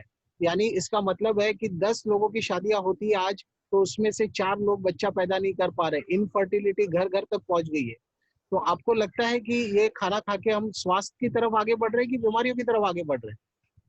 सही है। प्रकाश भाई, हाँ, सही आपकी बात है। बात सही है। तो बीमारियों की तरफ आगे बढ़ रहे हैं। अगर हम बीमारियों की तरफ आगे बढ़ रहे हैं, अगर हम अपनी जीवन शैली को बदल देंगे, मेरे से जुड़े हुए हजारों लाखों लोगों के अनुभव है जिन्होंने ये जीवन शैली बदली और वो रोग मुक्त हो गए, स्वस्थ हो गए, राइट। तो ये अनुभव मैं आपसे शेयर कर रहा हूँ, आप भी करिए, करके देखिए और अनुभूति कीजिए। Thank you. यस प्रकाश भाई, बताइए, कुछ बोलना चाहते हैं और भी? नहीं, आपकी बात एकदम सही है, लेकिन implementation is very important. Very important. और मैंने बहुत सिंपल उदाहरण दिया। आप अपने खाने को किसी पशु प्राणी को खिला के देखिए, पहले तो वो खाएगा नहीं, अगर खा लेगा तो जल्दी मरेगा। आप किसी पेड़ पौधे में खाना डाल दीजिए, आप देख लीजिए वो पेड़ पौधा भी मर जाएगा कुछ ही दिनों में, है ना। बहुत सिंपल है, बातें बहुत सिंपल है, लॉजिकल है। मैंने पहले ही कहा था कि मेरी बातें सारी साइंटिफिक इसलिए है क्योंकि वो जग जाहिर है, ओपन है। मैं अगर आपसे सिंपल बात कहूँ, लॉजिक का मतलब क्या है, ये मोबाइल में हाथ से छोड़ दूंगा तो ये जमीन पे गिरेगा, ये सबको मालूम है। अब ये मैं अगर इसके लिए मुझे सबूत देने की जरूरत थोड़ी है या प्रमाण देने की जरूरत नहीं है, बहुत सिंपल है, राइट। सो थैंक यू प्रकाश भाई। और कोई सवाल છે? એક મિનિટ મને પૂછવું છે। હા બોલો। હા, દૂધની જગ્યાએ દહીંનો ઉપયોગ વધારે કરે તો ચાલે કે પછી દહીંમાં બી તકલીફ પડે, કફ થાય? अब जो भी इस्तेमाल करेंगे आपको कफ नहीं बनना चाहिए। अगर कफ नहीं बनता तो आप खाइए, वो भी उतनी ही मात्रा में खाइए जिससे कि आपको कफ की शिकायत ना हो, राइट। तो अगर कफ की प्रॉब्लम हो रही है, आपको सुबह उठने पे कफ आता है या 2-4 महीने में बार बार सर्दी खांसी हो रही है, तो आप उसे कम से कम कर दीजिए। हाँ, मेरी बेटी को सुबह में बहुत सर्दी होती है, सुबह उठती है तभी से उसको छींक चालू हो जाती है, 15-20 एक साथ में आ जाती है और बहुत सर्दी रहती है। अभी दूध के बने हुए उत्पादन बंद करवा दीजिए, 15 दिनों के अंदर ही लगभग ये प्रॉब्लम उनकी ठीक हो जाएगी। और साथ साथ में धूप में बैठना भी शुरू करवाइए उसे। अच्छा, तो सुबह में दूध मत दो उसको ना, दूध की कोई प्रोडक्ट नहीं दो। नहीं, कितने साल की है बेटी? वो 25 साल की है। बहुत बड़ी हो गई है बेटी फिर तो। हाँ। हम बच्चों को दूध पीने की आदत डालते हैं, लेकिन बच्चों को दूध पीना नहीं होता है। हाँ, वो तो है, हम कंपलसरी देते हैं, सुबह दूध तो चाहिए ही। दुनिया में कोई भी बच्चा जो है वो जानवर का दूध नहीं पीना चाहता है, अन्य जानवरों का, पशु प्राणियों का, लेकिन माताएं जो है वो बच्चे को दूध पिलाए बिना छोड़ना नहीं चाहती है। तो उसे बेवकूफ बना के ही सही, चाहे उसकी कुटाई करके ही सही, लेकिन उसे दूध पिलाए बिना छोड़ती नहीं है, राइट। तो मेरे घर के बच्चे बहुत खुश है, पिछले 6 साल से उन्होंने दूध बंद कर दिया है and they are very happy. तो सुबह उसका फ्रूट दे दो तो कोई प्रॉब्लम नहीं आएगा ना फिर? बिल्कुल बिल्कुल बिल्कुल, एकदम सही मार्ग यही है। ओके ओके ओके, कोई भी फ्रूट चलेगा, अभी सीजनल का फ्रूट दे दो तो चलेगा ना सुबह में? बिल्कुल बिल्कुल बिल्कुल बिल्कुल। Okay okay, thank you. Question है तो मैं नहीं तो कमलेश भाई, यस महेश भाई को मैं, हाँ बोलो दिनेश भाई। લઈ લઉં છું। હા, એની એલ્સ ક્વેશ્ચન્સ? हाँ, खाली महेश भाई બે શબ્દ બોલते છેલ્લે। હા, હું લઈ લઉં ને તમારું। अच्छा, મહેશ પૂછો છે, આવી જવાબ તમને। હા, તમે બોલો। अतुल भाई। Yes sir. अभी तक के हमारे जो भी सेशन हुए हैं ना, उसमें सबसे ज्यादा क्वेश्चन आंसर, यानी आजकल के हमारे रेटिंग कैसे चलते हैं, वे कितने लाइक मिले, कितने क्वेश्चन आंसर आए, तो सबसे ज्यादा आज मैंने देखा है लोग एक्साइटिंग ज्यादा थे, समझने के लिए ज्यादा एक्साइट थे, तो सबसे ज्यादा लाइक्स आज के प्रोग्राम को मिले हैं। Thank you very much, thank you sir. नहीं, और आपकी एज भी एक सरप्राइज रखेंगे हम लोग, क्योंकि मैं देखा हूँ आपकी एज 80 साल से आप मेरे को ये सीरीज दिख रहे हैं, कहने का मतलब तो आपकी एज भी हम लोग डिस्क्लोज नहीं कर रहे हैं, लेकिन हम लोग गुरु दक्षिणा तो लेंगे आपसे। आजकल ट्रेंड चेंज हो गया है, पहले गुरु दक्षिणा दी जाती थी, बिल्कुल अभी गुरु दक्षिणा हम लोग लेते हैं, क्योंकि हमारे पास बहुत सारे गुरु हो चुके हैं। जी बिल्कुल। तो कहने का मतलब सबसे पहले तो मुझे सेशन बढ़िया लगा, लेकिन एक ही चीज का दुख यहाँ पे हो गया, अगर मैंने जब आपका ओजस का लाइव प्रोग्राम किया था तो अब तक मुझे कम से कम 5-6 डिश मिल गई थी खाने को, जैसे नारियल की छाछ आ गई होती, कैप्सिकम की सलाद आ गई होती, कौन की कोई डिफरेंट वैरायटी मिल गई होती, या फिर आपका मिल्कलेस अंजीर का मुझे फ्रूट सलाद मिल जाता।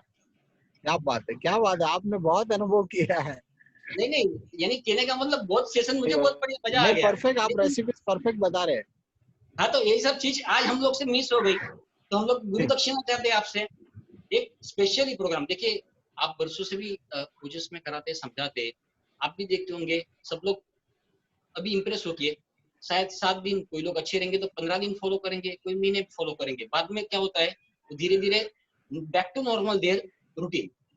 ये आपने भी अनुभव किया है और आप भी समझ सकते हो।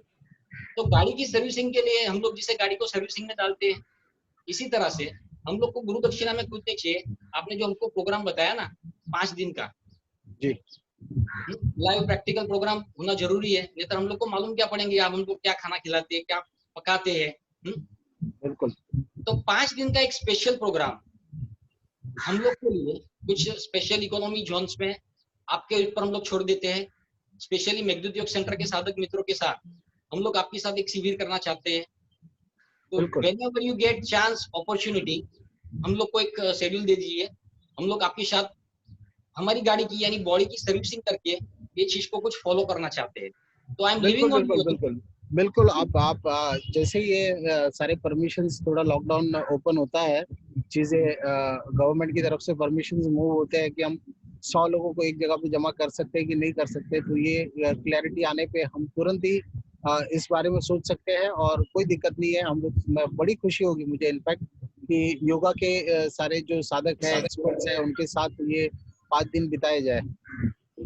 डेफिनेटली हमारी ये गुरु दक्षिणा है, हम लोग आपसे मांग रहे हैं, उल्टा रिवर्स है, ठीक है, इकोनॉमी पैक्ट बना देंगे, ठीक है। नॉर्मली सभी लोग साधक मित्र करेंगे, बाद में क्या होता है तो धीरे धीरे छूट जाती है सिस्टम, तो एक अच्छा सा नॉलेजेबल सेशन हो जाए। जिनेश भाई देखिए ऐसी चीज है कि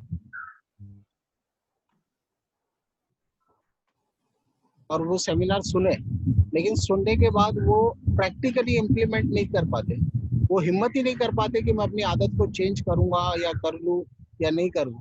तो ऐसे कुछ समाज में तबके के लोग होते हैं जिनको प्रैक्टिकली इम्प्लीमेंट करने के लिए उनको साथ लेके जाना पड़ता है और 5 दिन रख के उनको वहां पे प्रैक्टिकली ये एक्सपीरियंस करवाना पड़ता है, तब उनके बीच में ये बात उतरती है कि मुझे घर जाके अब ऐसे ही करना है। और कुछ लोग पढ़े लिखे स्मार्ट लोग कुछ ऐसे भी होते हैं जो तुरंत सेमिनार सुना और सारी बातें समझ गए और वो तुरंत शुरू कर दिए और जिंदगी भर उसको फॉलो करते रहेंगे, फिर उनको बताने की जरूरत नहीं है, समझाने की जरूरत नहीं है। वो तरह के लोग होते हैं। तो आप देखिए जब भी ये चीजें खुलती है तो लोग जुड़ेंगे हमसे और वाकई में हम लोग ये 5 दिन का जो कार्यक्रम है ये बहुत जबरदस्त तरीके से करेंगे। डेफिनेटली अतुल भाई, थैंक यू। आपका जो भी का सेशन था ना, ऐसा मूंग की दाल के सिरे की तरह अभी तो हमारे अंदर घुस गया, बरोबर है ना सर? एकदम आपने जो जिस तरह से हमें समझाया, मूंग की दाल के सिरे की तरह अंदर घुस गया है। तो thank you very much Atul भाई कि आप लोग ने हमारे साथ ये समय दिया। We are very thanksful to you. और जैसे भी हमारा योग सेंटर खुला तो आपके हम लोग प्रैक्टिकल लाइव दर्शन भी करना चाहते हैं, तो उस दिन जैसे भी होंगे डेफिनेटली हम लोग मिलेंगे। मैं आमंत्रित करूंगा महेश भाई को, जो अतुल भाई के लिए 2 शब्द कहेंगे। वो हमारे ध्यान के मास्टर है और हमारे सदस्य है। या महेश भाई। नमस्ते अतुल भाई। नमस्ते। आपकी शुरुआत से लेके अंत तक एक एक बातों से मैं प्रभावित हुआ हूँ और ओजस के बारे में बहुत कुछ मैंने भी स्टडी किया है। मैं भी नेचुरोपैथी के साथ जुड़ा हुआ हूँ, तो बहुत सी बातें हैं। अब टाइम बहुत हो गया है, तो आपका धन्यवाद सिर्फ 4 वाक्य के साथ करना चाहूंगा। अतुल भाई की आज क्या तुलना करूं, अतुल भाई की आज क्या तुलना करूं, ओजस की क्या तारीफ करूं। नए जीवन का मार्ग है ओजस, ओजस करे सबकी जिंदगी ओजस, ओजस करे सबकी जिंदगी ओजस। तो आपके कार्य में मुझे कभी कभी दिल होता है, मैंने आपका सेमिनार अटेंड किया था यहाँ बोरीवली योगी नगर में जगदीश भाई डागा के साथ में, तो कभी कभी मुझे होता है कि मैं आपके कार्य में जीवन समर्पित कर दूं। कभी कभी मेरे मन में भावना होता है कि नेचुरोपैथी के लिए जीवन समर्पित कर दूं। मैं बड़ौदा नेचुरोपैथी और हर जगह से केआर नेचुरोपैथी सबसे जुड़ा हुआ हूँ, तो यह बहुत अच्छी बातें हैं। आपने गागर में सागर भर दिया, गागर में सागर भर दिया है आपने 1 घंटे में। तो मित्रों को मैं अनुरोध तो करूंगा ये प्रवचन फिर से सुने और एक एक बात को अपने जीवन में लाइए।